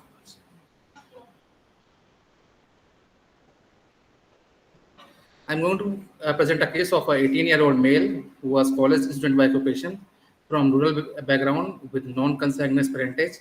The chief complaints of the patient were fatigue and generalized pallor since last 7 months. History of present illness. The patient was apparently asymptomatic 7 months back when he started experiencing complaints of fatigue and exercise intolerance that were gradually progressive in nature and were relieved only after taking rest. There was progressive pallor of the patient that was noted by his family members. There was also a history of mild early satiety and abnormal bloating, or he was taking some medication from our local pharmacy store. There was no any history of bleeding, fever, or any previous transfusion. Past and family history. There was no any significant past medical history. The patient has normal growth and development. On physical examination of the patient, the positive findings were pallor. On abdominal examination, we have the findings of mild hepatosplenomegaly, and the vitals and the other systems on examination were found to be normal. The differential diagnosis that we have made were firstly nutritional anemia, that is most commonly encountered, including iron deficiency anemia or vitamin B12 or folate deficiency anemia. Second, we had in our mind the possibility of hemolytic anemias, including thalassemia or erythrocytosis, and a group of disorders. Next, but last but not the least, we also have a possibility of a chronic liver disease presenting in an 18-year-old male. Next, coming to the lab investigations that were ordered, the first of all is the CBC of the patient presenting with hemoglobin 9.4 gram percent. RBC count was 5.7 billion per cubic mm. MCV count was 56.0 femtoliter. MCH was 16.5 picogram. MCSC was 29.5 gram per deciliter. The general bed picture shows RBC density is raised for given hemoglobin. RBCs show marked anisocytosis in the form of predominantly microcytic hyperchromic cells, along with macrocytes, macrovalocytes, pencil cells, teardrop cells, and microspherocytes that were most likely to be transfusion related. The impression of mild microcytic hyperchromic anemia was made, and advice was given for the HPLC to rule out other hemoglobinopathies. These were some other investigations that were done in order to rule out our differential diagnosis. We can see the serum iron profile that is almost normal, but the liver function test is slightly deranged, and the vitamin B12 and serum folate levels are normal. The USG of the patient revealed mild hepatosplenomegaly. That was also seen on our examination. Now presenting with the incubated reticulocyte test, there is presence of golf bond inclusion. That was a classical finding seen in our case. Next was the HPLC graph of the patient showing some pre-integration peaks in the area before in the illusion time of before 1 minute. This is a comparative study in which HPLC graph and incubated reticulocyte were seen. The pre-integration peaks and gold bond inclusion led us to a final diagnosis based on the automated counts, peripheral blood findings, HPLC findings, and special incubated reticulocyte test performed. We have the diagnosis of alpha thalassemia. HBS disease is most suited for this case. This can be confirmed by an additional test known as DNA analysis test, in which alpha globin gene deletion will be seen, and the 3 of the loci of alpha gene will be deleted. Now coming to the topic alpha thalassemia, now coming to pathophysiology, alpha thalassemia is usually caused by a gene mutation on chromosome 16. Normally people have 4 genes for alpha globin with 2 genes on each chromosome. Deletion of alpha globin loci on chromosome 16, deletion of 3 globin genes will lead to defective synthesis of alpha globin chain, whereas in compensation, the excess of beta chain in the adult will form tetramers of beta chain, that is beta 4, and this is also known as and this will result in HBS disease, leading to ineffective erythropoiesis, hemolysis, and anemia. These were the pre-integration sharp peaks that will be found in a patient presenting with alpha thalassemia of HBS type. HBS, the pathophysiology is the defect in alpha chain synthesis results in an accumulation of gamma and beta chains. Tetramer of gamma chains, HB bars, and beta chains, HBH, are unstable. They have high oxygen affinity and thus are useless for oxygen transport. They oxidize easily and are precipitated with aging of the cell. Lab findings will be the patient will have variable anemia, hemoglobin between 7 to 10 gram per dl, reticulocytes count ranging from 5 to 10%. Red cells are microcytic hyperchromic, targeting small target cells are seen. Small red cell fragments are also seen. HBS precipitation can be seen with 1% brilliant cell blue preparation. At birth, 20 to 40% of HB bar is found Later, HbH is seen between 5 to 40%. HbA2 is lower. Beta to alpha chain synthesis ratio is between 1.5 to 3.5. On the variant hemoglobin testing system, a significant peak appears in the first minute of elution. However, such a peak is only sensitive of alpha thalassemia or HbS condition, and other tests like inclusion body test and DNA studies are required for its confirmation. The clinical course of the patient can be apparently asymptomatic until he presents to OPD.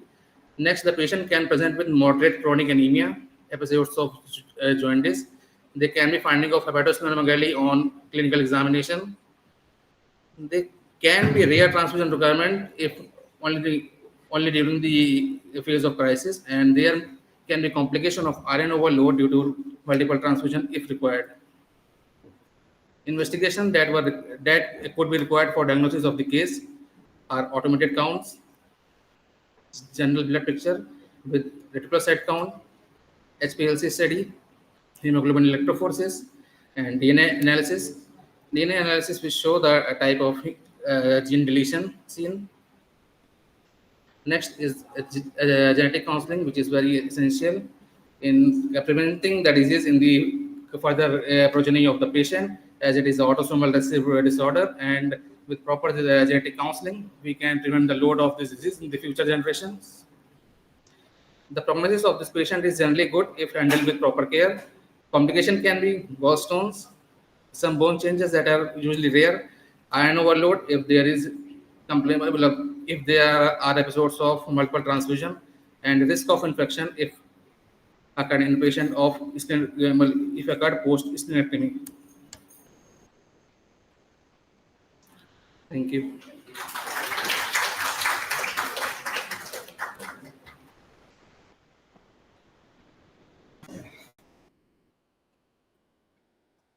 Thank you, Dr. Himanshu. Our next presenter is Dr. Ayushi Chak. Ma'am, she is senior resident from SDPGI to present a case of 32-year-old female with upper abdominal pain.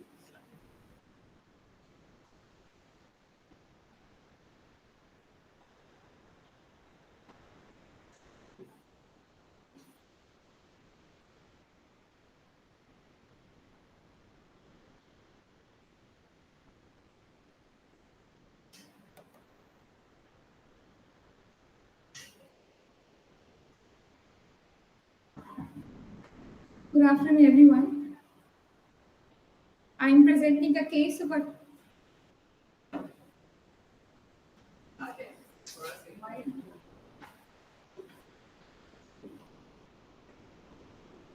Good afternoon, everyone. I am presenting a case of a 30-year-old female from Patiala who presented with upper abdominal pain 1 year back, which was intermittent and acute in onset, sharp and radiating, and she was referred to SGPGI Lucknow.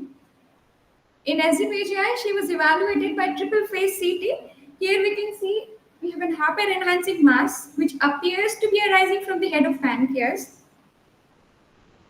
A lesion of similar liquid texture was seen in the medial wall of the duodenum as well. So it was followed by endoscopic ultrasound guided periampullary biopsy. And we received 2 linear cores. This one of the cores is showing this duodenal epithelium, this underlying Brunner's gland, and this other tissue core is showing us a tumor, which is arranged in this intersecting fascicles. The individual tumor cells, they are spindle to elongated.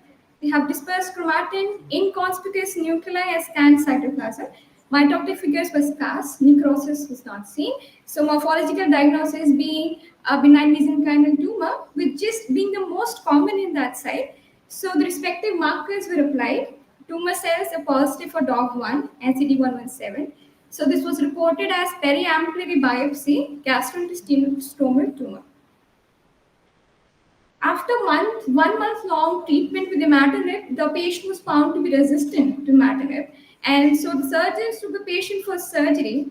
And during the surgery, the surgeons found multiple serosal nodules. And those serosal nodules were sent for frozen section. So we received frozen section as a duodenal deposit.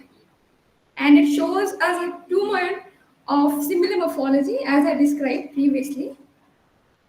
And then we received the pancreatic duodenectomy specimen, which comprised of duodenum, stomach, pancreas, and a nodular growth was seen arising from the D1 mucosa. There was thickening noted at the periampullary region, and multiple serosal nodules were seen in the intestinal segment. This is the higher power view of that nodule, serosal nodule. So multiple sections from those multiple nodules were taken, and here we have this denuded duodenal epithelium. These are the Brunel's gland, and in the muscularis propria, we have a very well circumscribed tumor, more towards the serosa. This is another section which is showing an intramural tumor with these two foci, very well circumscribed, morphology similar to as the previous one. And this is a section from one of those multiple serosal nodules. It is also showing us a similar morphology. This is the higher power view. It is showing us a tumor which is arranged in short intersecting fascicles. The tumor cells are spindle to elongated, dispersed chromatin, inconspicuous nuclei, and scantum out of cytoplasm. We have these interspersed extracellular globules of collagen, also known as sphenoid fibers, which are particularly found in the gist from the jejunum. They can be seen in duodenum as well. Mitotic figures are very sparse, that is, they were less than 5 per 5 mm square.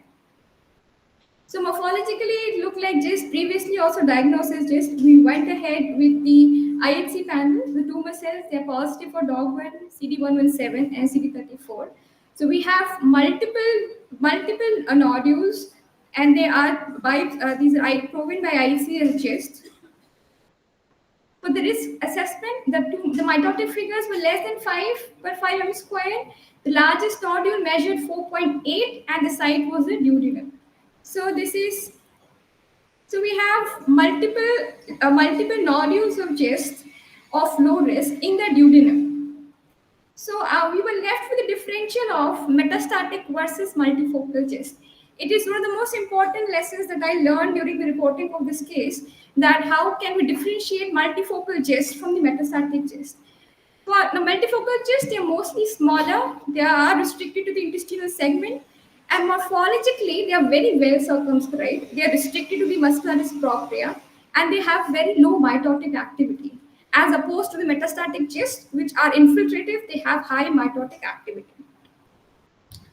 So we are here with multifocal duodenal gastrointestinal stromal tumor, spindle cell type, low risk. Now, why is it important to differentiate multifocal gist from metastatic gist? Because they are different. 90% of the multifocal gist, they do not respond to imatinib, and the primary treatment for them remains surgical resection, while so is not the case with metastatic gist.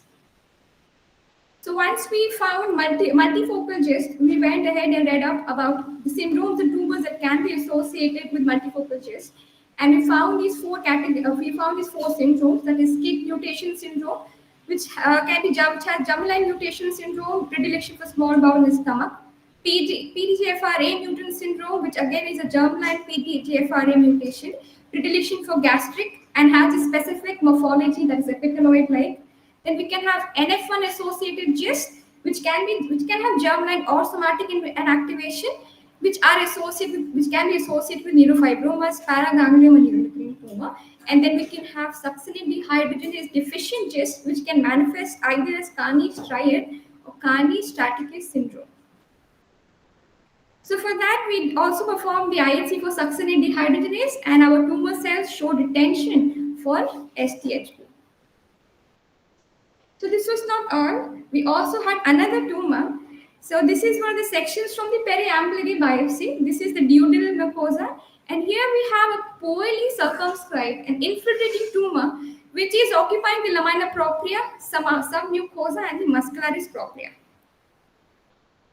And the tumor cells, they are arranged in nests and tubules. This is the higher power view, and the tumor cells, they are largely monomorphic. They have round to oval nuclei with regular outline. The chromatin is stippled, inconspicuous nuclei, and moderate amount of eosinophilic cytoplasm. The mitotic figures were less than 2 per 10 high power field, and necrosis was not seen. So morphologically, this is a neuroendocrine tumor. We went ahead with the markers, and the tumor cells, they're positive for NSM1, synaptophysin, chromogranin, and with the Ki67 proliferation index of approximately 1 to 2%. So this picture that I'm showing here, this was also the first picture that I showed in this case. So here in the muscalis propria, we have a well circumscribed tumor, but here above in the lamina propria, we have another tumor that is neuroendocrine tumor. This is the high view of the same. So this was pancreatoduodenectomy specimen with reported as multifocal duodenal cyst, low risk, and duodenal well differentiating neuroendocrine tumor, grade 1. So as I already mentioned in the previous slide, what are the conditions in which multifocal cysts can be seen, and now coupled with neuroendocrine tumor, the preference goes towards neurofibromatosis 1 associated cysts. So I went back to the patient, and when I examined the patient had these brown macules with soothed boundaries known as caffeolate spots. So if you talk about neurofibromatosis, we need at least 2 of the following criteria to be fulfilled to clinically diagnose neurofibromatosis. Our patient had caffeolate spots and neuroendocrine tumor and multifocal cysts. Very few words about neurofibromatosis. The gene NF1 is a very large and a complex gene, and it can undergo various types of mutations. The most common will be point mutations, that is around 70 to 75%, followed by large deletions or duplications, that is around 5 to 10%, and then complex rearrangements like transversions or inversions, translocations and inversion, and that approximates about 1 to 2%. If we talk about testing algorithm, then around 95% of the tumors can be detected by NGS sequencing. However, if they are negative for that, the patient can undergo multiplex ligation dependent probe amplification, which helps detect large deletion or duplications. If that does not help, the patient can undergo long read sequencing, which helps detect complex arrangements like translocations and inversions. If that also comes out to be negative, the patient can undergo chromosomal microarray, which helps detect micro deletions or micro duplications. So what I learned a lot during the reporting of this case under my moderator, and some of the important lessons that I learned, the first one of them being the importance of multifocal tumor, how important it is to morphologically identify multifocal tumor, how important it is to differentiate multifocal tumor versus from the metastatic cyst, since both of them have completely different treatment algorithm. Then it is very important to look for other associate tumors. When you're seeing multifocal cyst for the first time, the other tumor can get overshadowed.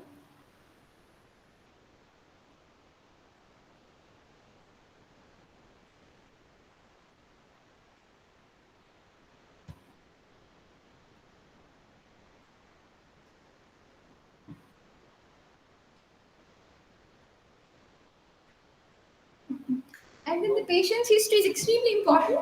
When I went back to the patient had history of caffeolate spots since childhood.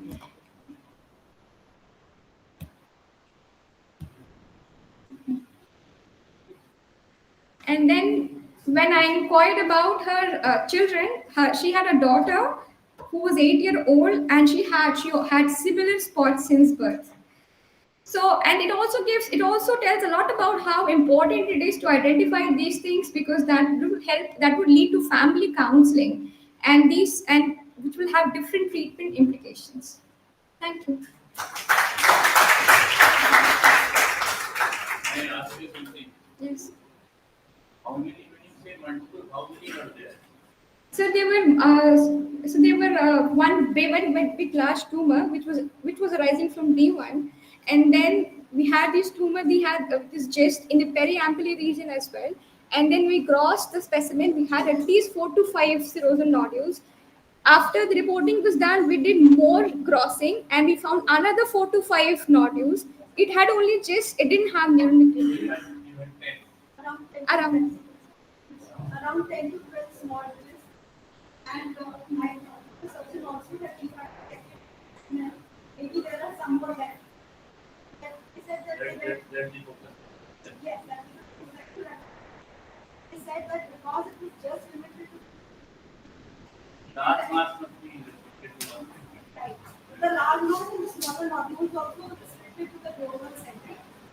why they went ahead. This was a bit of liposuction. Then they went ahead and dissected. But we, of course, on board, they were very, very nice. What was the range of size? Yes, sir. Range of size. So, Apart from the main mass. so main mass was around 4 to 4.8, while the rest were less than 2 centimeters. The largest was around 1.5 centimeters.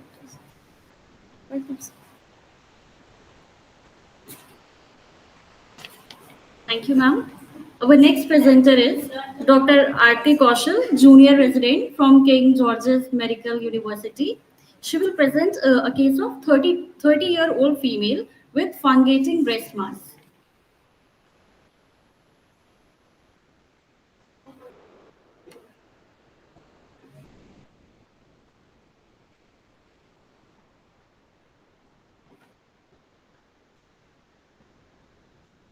Good evening, everyone. I'm going to present an interesting case of a 35-year-old female with a fungating mass in left breast. 35-year-old female had a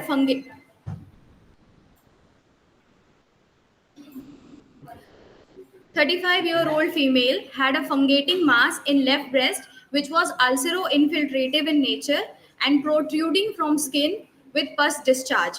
Lump was painless in nature. There was no family history of any malignancy and the patient had no history of any comorbidities. So we received the core biopsy of the patient in April and the section showed partially autolyzed tissue displaying proliferation of ducts embedded in fibrous stroma. However, nuclear morphology and presence of myoepithelial cells were not appreciable. So this image is displaying two cores. One is displaying this core is displaying necrosis and the other core is displaying that it is partially autolyzed and there is glandular and stromal proliferation. Necrosis, glandular and stromal proliferation. This image is displaying that there is loose stroma with inflammatory infiltrate. The higher power view shows that there were loosely arranged glands and the more higher power view showed glands displaying mildly enlarged nuclei with prominent nucleoli and abundant cytoplasm. So, from the histology, we were not able to make a definitive diagnosis of the patient, and the patient was recommended for a repeat biopsy. Then the patient underwent left simple mastectomy in May 2025. So we received a gross labeled as left simple mastectomy measuring 16 into 15 into 9 centimeter with overlying skin flap measuring 18 into 10 centimeter. The image is displaying that there is a fungating mass protruding from the skin and displacing the nipple areolar complex. This image on serial sectioning, the inner gross displayed that mostly the areas were necrotic with few viable areas, and peripherally we observed that there was normal breast parenchyma. There were cystic areas with finger-like projections. This is a cystic area with leaf-like projection, finger-like projection, and there is another cystic area with cystic area. On microscopy, tumor on low power is showing one section is displaying necrosis in granulation tissue and congested blood vessels. Then there is a section displaying hypocellular stroma with foamy macrophages and inflammatory infiltrate.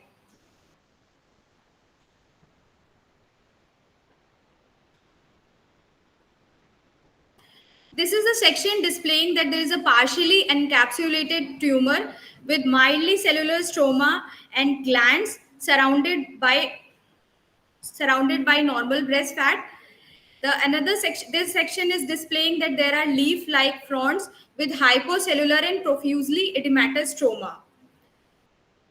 This section is displaying that there is a tumor with stroma and glands and congested blood vessels, and there is normal breast tissue. And this is in between is showing a capsule. High power view displaying densely hypocellular stroma with plump spindle cells and blood vessels. This section is displaying that there are normal bilayer duct lines with, and the cells are showing clearing of cytoplasm. This is a single duct displaying that there is apical snouting of ductal cells, and the duct is filled with proteinaceous secretions and foamy macrophages. These are foamy macrophages.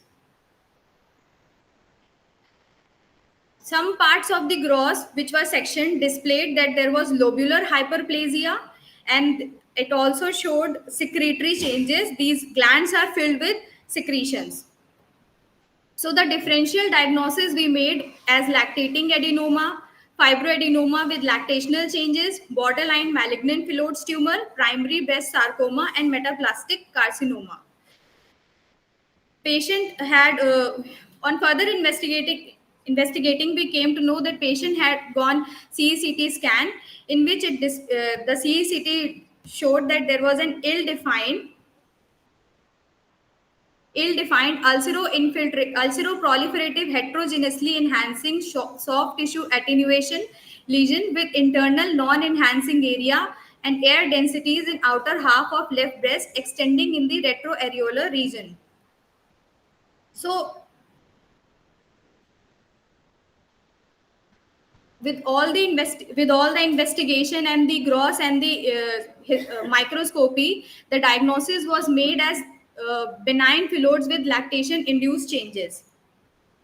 On further investigating, we found that the patient had a recurrence. She had a lump in left breast 3 years ago, for which she had undergone core biopsy, and the core displayed that there was displaying leaf-like architecture with mildly cellular stroma and bilayer ducts, and for which she underwent wide local excision. So the wide WLE of the breast lump previously displayed the benign phyllodes like architecture, mildly cellular stroma, and leaf-like architecture ducts. So the final diagnosis was benign phyllodes with lactation-induced changes.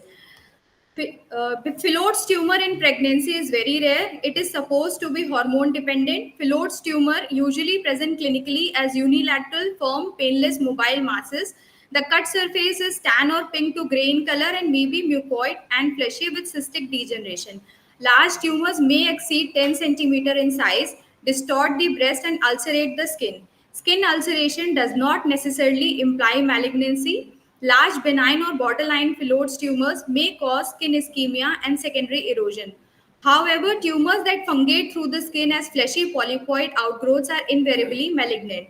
Bloody nipple discharge may be related to spontaneous tumor infarction or intraductal growth. In these large phyllodes tumor, heterogeneous stromal components are common. It is occasionally difficult to distinguish between benign phyllodes tumor with lactating changes and lactating adenoma. Prognosis: local recurrences usually occur within 2 to 3 years of diagnosis, as it has happened in our case that patient has recurrence of the left breast lump after 3 years, with an overall rate of 10 to 17% for benign phyllodes. For borderline, it is 14 to 25%, and malignant, it is 23 to 30%. Recurrences may be of similar or higher grade than the original tumor, with higher grade reported in 31.5% of cases. Margin status at excision appears to be the most reliable predictor of recurrence, except in benign tumors. Axillary lymph node metastases are rare. Distant metastasis occurs in 2% of tumors and are seen almost exclusively in malignant phyllodes tumor. Thank you. Thank you.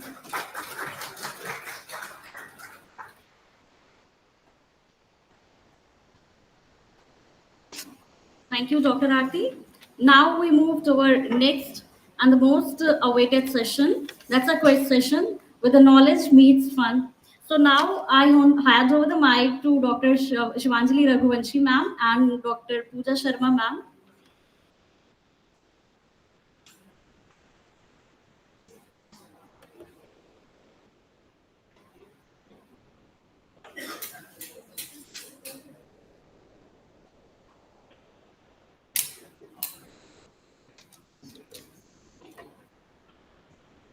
So welcome to today's LPG's quiz.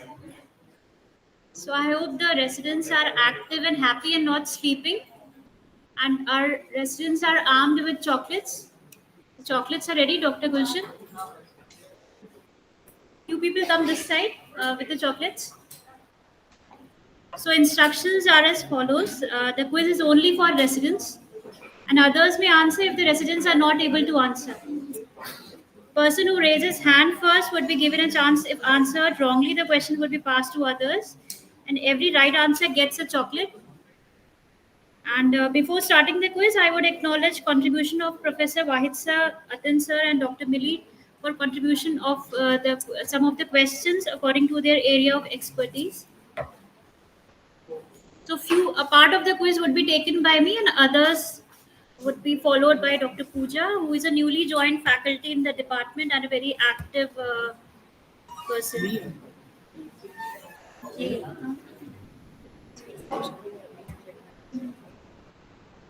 It's fine.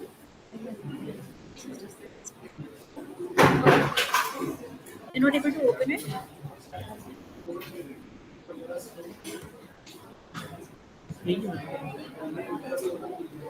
You can switch on the backlights. Later we'll not be able to see the residents. ये तो नहीं खुलेंगे ये shortcut है वो है resident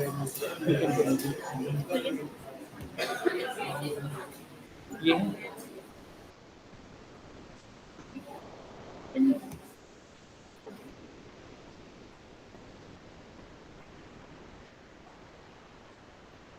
shortcut बना दिया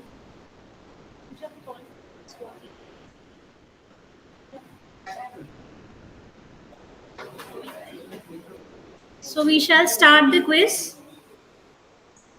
First question is identify the cells. It's working now. Identify the cells discovered in squash cytology of a sacral mass. So these are the cells.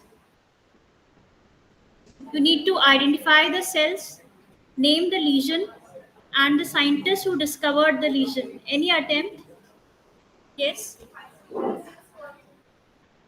Good. Very good.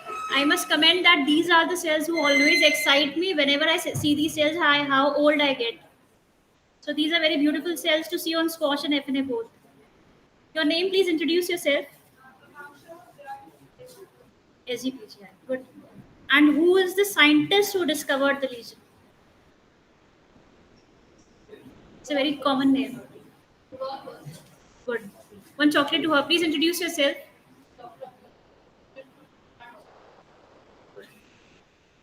So these are physalliferous cells. It's a Greek word meaning bubble, and phoros means reflecting the cells with abundant bubble-like cytoplasm. Chordoma was discovered by Rudolf Virchow while doing an autopsy. It's a common question. Many might be knowing. I think it's a repeat question from one of the LPG. Just been put here to make the quiz easy. Who is the father of Indian pathology? Anyone? If not attempted, I'll give another clue. Yes, please. Pardon?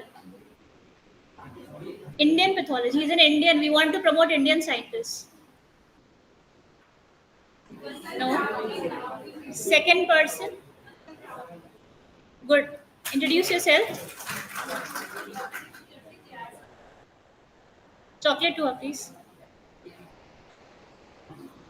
So, Vasant, any other information you want to give about him? It's on the screen also. Any other information you want to give about him? So there is an award in IAPM annual conference by his name. He is recognized for his pioneering work in cancer research, blood group genetics, epidemiology, and leprosy research. And he has made significant contributions to medical education and research in India. Now, third is an orbital mass in a child. This is the lesion also, although, yeah, you can attempt. Let me ask the question first. This is a special stain. First picture was an HE. Second is a special stain. and third is an IHC. So the question is, what's a spotter diagnosis? And fourth is an EM. So what is your spotter diagnosis? Second is a special stain used, and third is a characteristic IHC, which is specific for this lesion. Be louder. You can give the caller mic to her. Pardon? No. Any other person? Any other resident who wants to attempt? Some other person. This is also very characteristic spotter diagnosis, and it's a very beautiful lesion. When you see other areas, I must give you a clue. Some other, this is a lobular pattern. Some other pattern, when you see other areas, you find the alveolar pattern. So it's a clue. The name starts with alveolar.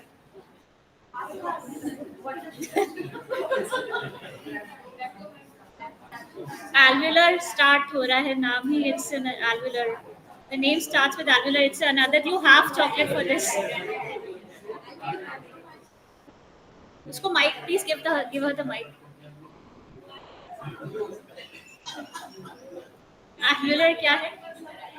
Alveolar? और भी कुछ alveolar होता है.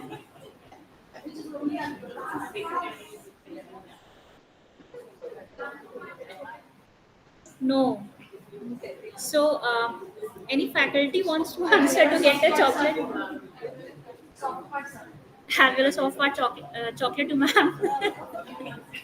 It's a very easy thing. It's a very spotter thing when it comes to our table for diagnosis. It's a rare diagnosis, but when we go through our books, so it's very characteristic. So second question is, this is alveolar soft part sarcoma, and what is the stain? Stain pink in color.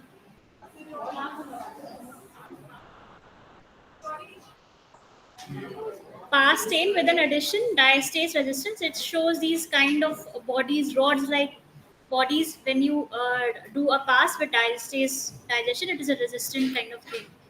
And the IHC used is TFE3. On when we see on EM, we get these rod-like crystals, which can be seen on EM. So our next question is from laboratory medicine, and this is an easy question. Activity of which cardiac biomarker is depicted in the picture? Anyone?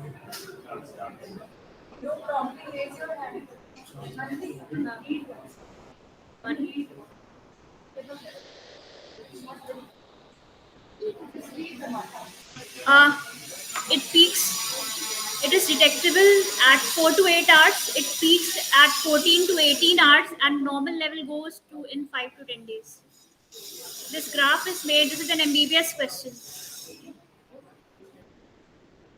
Just attempt. क्या होगा? It will be at least. Attempt करो, or I'll be giving options.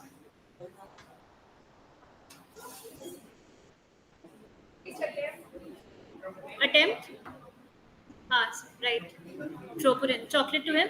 Introduce yourself. Amit from KGMU. So again, one more question from laboratory medicine. It is, which ISO standard is specially designed for medical testing labs to demonstrate quality and competency in testing and calibration? This was discussed in morning session, and while NABL was being discussed. Please introduce yourself. Stand up and introduce yourself. ISO 15189. Good. Dr. Pooja, over to you.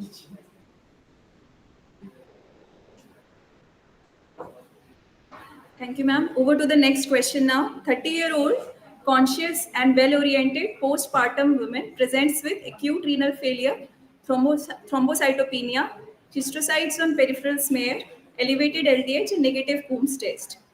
So here two questions are displayed. There is a photomicrograph. This is a special stain, which is showing some finding. So chocolate will go to anyone who answers both correct. Yes.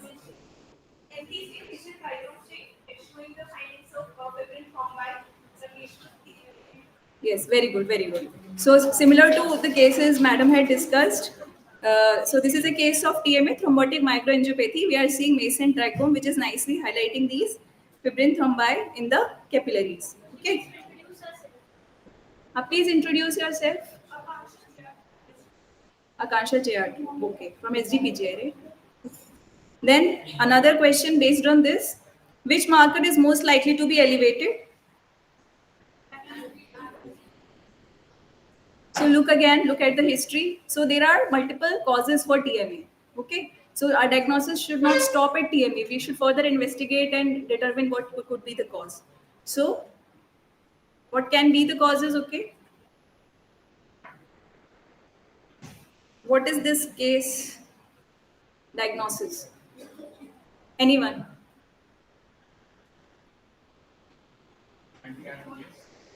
TTP, HUS or atypical HUS? TTP will TTP will have CNS symptoms, CNS involvement first and more prominent. So this is case of anyone?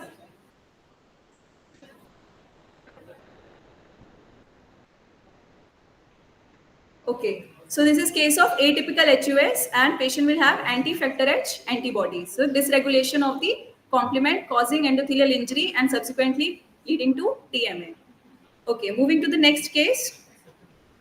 This is 16-year-old male presents with hematuria, progressive renal dysfunction and bilateral sensorineural hearing loss. Eye examination shows anterior lentigonus. And this is the EM pattern, basket weave pattern with lamination in the lamina densa. Okay. So, yes, the one, yes. Bataiye.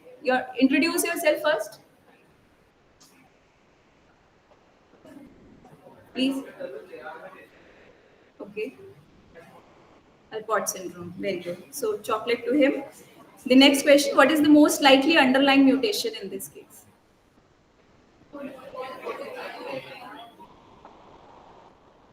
Can you please repeat? Yes. This is a case of Alport syndrome with characteristic EM picture, and the this is X-linked Alport, so call 4A5. Okay. Now, next case, 21-year-old native of Chhattisgarh is presenting with renal mass. So this is a photomicrograph. Here we are looking at a tumor. Okay, so here we have a lot of tumor cells, aggressive looking, with marked nuclear pleomorphism and prominent nucleoli. And here we have the blood vessels that are all congested, and few of these red cells show some abnormal shapes. So this is the hint here. Anyone? A young male, native of Chhattisgarh, presenting with a renal mass. You have to give the diagnosis and the characteristic molecular abnormality. Okay, so these cells, these RBCs, these are the sickle cells. So a renal tumor which is associated with, please raise your hand. Haan, Mantashi. Introduce yourself. Okay, so renal medullary carcinoma, right? Very good. And what is the molecular abnormality?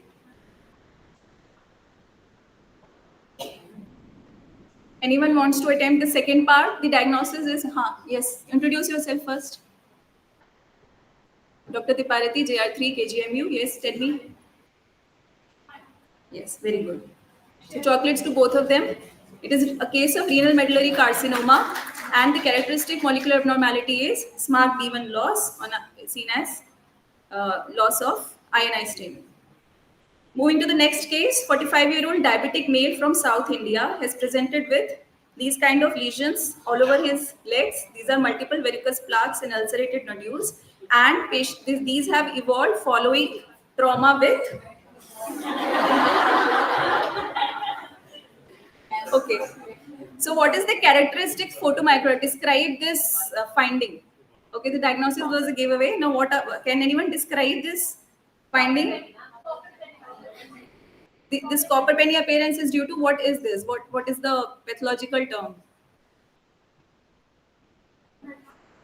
Medullary bodies. Yes, very good. Okay, next question. Yes, yes, you will get a chocolate. You will get a chocolate. Yes, very good.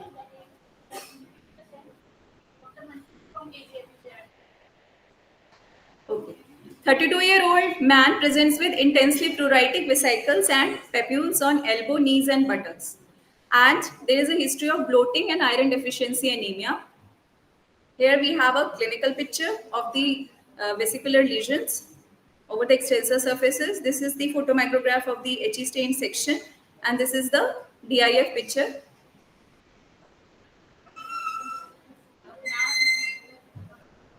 Yes, introduce yourself. Dermatitis herpetiformis. Can you describe the HE image and the DIF finding?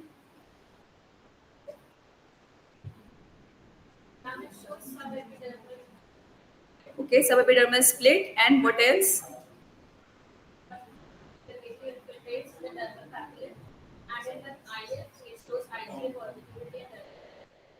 So these are characteristically microabscesses at the tips of papillae, and we have a granular IgA staining at the papillae. One. Okay. Okay, very good, Muskan. You get a chocolate. Okay, next. Moving on to hematology now. Correlate and name the disease. So this is the urine sediment. We've applied some special stain, and this is the bone marrow biopsy photograph. Raise your hand. Anyone who knows the answer? Correlate the two images. They belong to the same patient. Yes. So I can give a clue, but I want someone to attempt first. If no one, then I'll give you a clue. This is pearl stain in urine sediment. Now you should be able to guess. So, Sir has answered.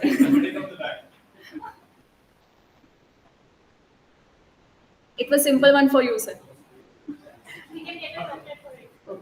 Yes, chocolate to Sanjay sir, and at least after giving the clue, the resident should have attempted. Pearl stain with showing so much hemosiderin in the these renal epithelial cells, you know. Anyways, moving to the next. Which lymphoma presents as lymphomatosis, polyposis of the large intestine?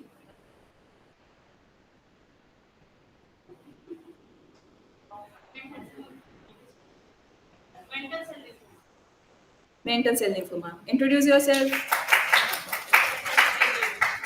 Okay, Shashi, this is the correct answer. It is mental cell lymphoma. Name the scientist and the invention.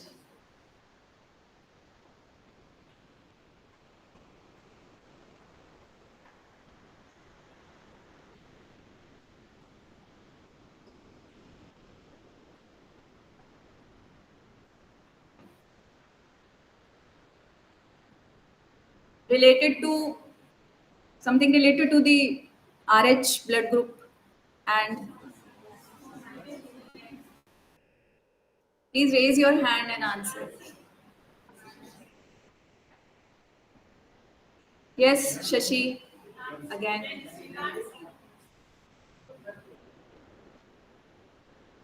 Landsteiner discovered the not Landsteiner. Okay, so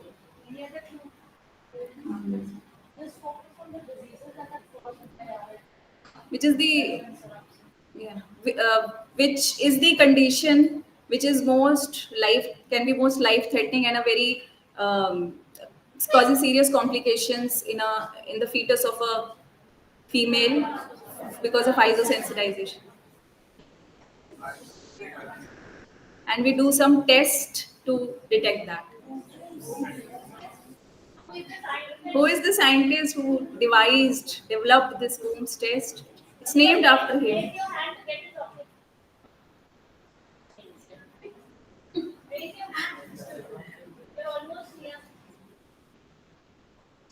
So the answer is Professor Robin Coombs, and this he devised this test, and it was published in 1945, and since then it has been in use since then. Okay. Next, the likelihood that daughter of a patient with severe hemophilia B will be a carrier of hemophilia is, raise your hand, no prompting. Daughter of a patient with severe hemophilia B will be a carrier. What is the likelihood? 0%, 25%, 50%, or 100%?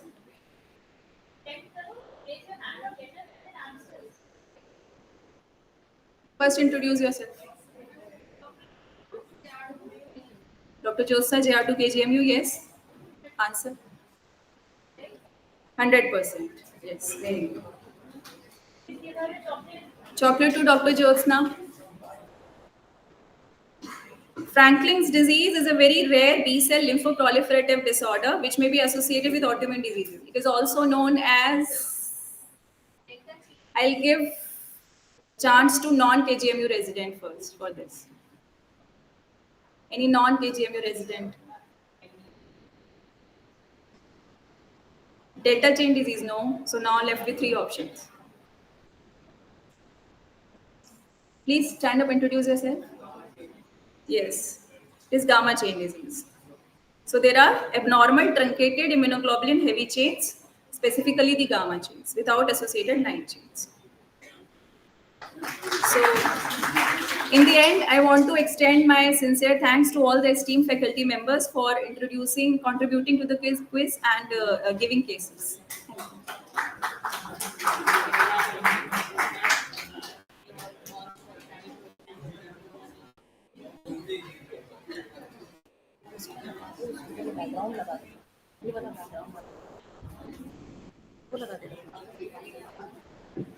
Thank you, Dr. Shivanjali and Dr. Pooja, for making my job a lot easier this time, this LPG. So addressing the intelligentsia is a very challenging job, and that too when we have a big family like this. So I'll start with the guests. I am here to thank you. Okay. So the honorable speakers, Dr. Kiran, Dr. Divya, Dr. Udita, who readily consented to join us and share their experiences. I'm really thankful to each one of you. All the consultants, residents, private practitioners who are here with us, we actually thank you from the core of our hearts. For all the residents who have participated, our revered teachers like P.K. Garwal Madam and Madam Teverson, whom I have literally pestered upon to affirm their presence. If you don't come, I'll come and pick you up. That was the scene. But they gracefully agreed, and it was so good. Then Pandey sir, Manjula ma'am, Nuzat ma'am, PK sir, Sudhir sir, who are a constant source of encouragement, who are always there in LPG. For all those who are attending it for the first time, make it a habit. And I'm sure you'll never repent. Do it. Coming back to the hosts, my institute, I don't have enough words to appreciate the contribution of Professor Suresh Babu sir, who has been into each and every nitty-gritty for the smooth conduct of this program. A special thanks to Dr. Ajay, Dr. Wahid for all this management, for ensuring that yes, the banner is ready, the height is served, everything. The other faculty members who may not have been on front, like Dr. Mala, Dr. Malti, Dr. Geeta, Dr. Sanjay, Dr. Sumera, Dr. Chanchal was here, Rashmi ji is there, Atin sir is there, each and everyone. Oh, Rashmi ji, hello. And those who could make it, those who could not due to the ongoing NAC preparations, I'm thankful to each one of you and our beloved residents, the IT team. Thank you, Vinayak, for being here, the LT management team, the residents, especially Mantasha, Amit, Kritika. Would you like to please stand up, and I would like to clap for you. Right? The first year residents, yes, I don't remember the names of each one of you, but I'm really very, very thankful for making this event successful. Like Balveer, Chetna, there's so many. And Himanshu and Aarti for presenting their cases. Thanks to all of you. We would now end this program. If Pandey sir has to discuss the next, Manoj sir is not there, Vinita sir. Hasu sir would like to talk about the next LPG. And after that, we can move on to invite you for high tea all the faculty members to join us in the HOD room, and the residents to join in the library. And our residents will guide you. Thank you so much. Everyone has been thanked, I hope.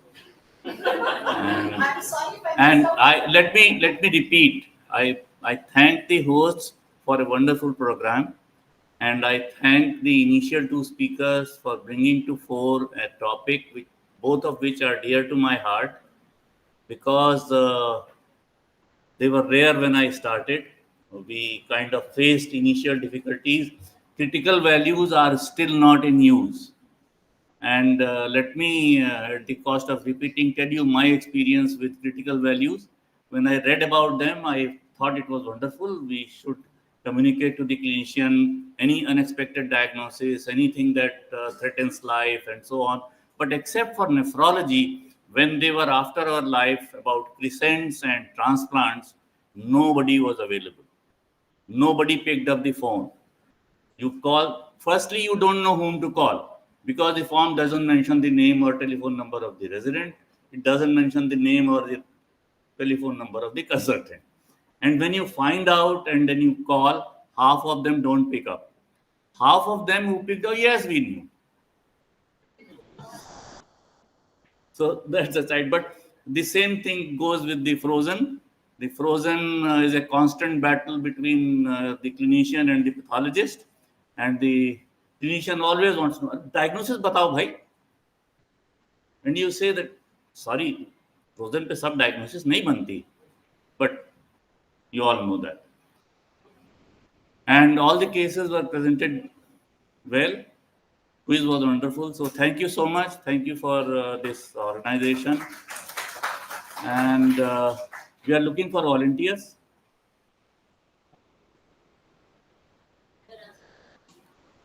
Command, I think, did command do?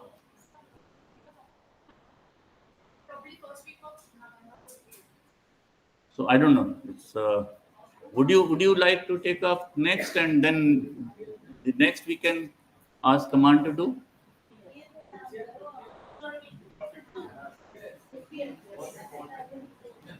Which doesn't matter. Really. Doesn't matter. So we go with RML this time. Okay. Okay. So RML and the last week of October. So last Saturday of October, unless it falls on a day which. So okay. Okay. I don't remember which day is Diwali or 20th. Oh, what's that? We can do it. उसके बाद हो सकता है कभी भी. So okay. So I'll leave it to Dr. Nuzar. Right. Okay. And thank you very much. Thank you.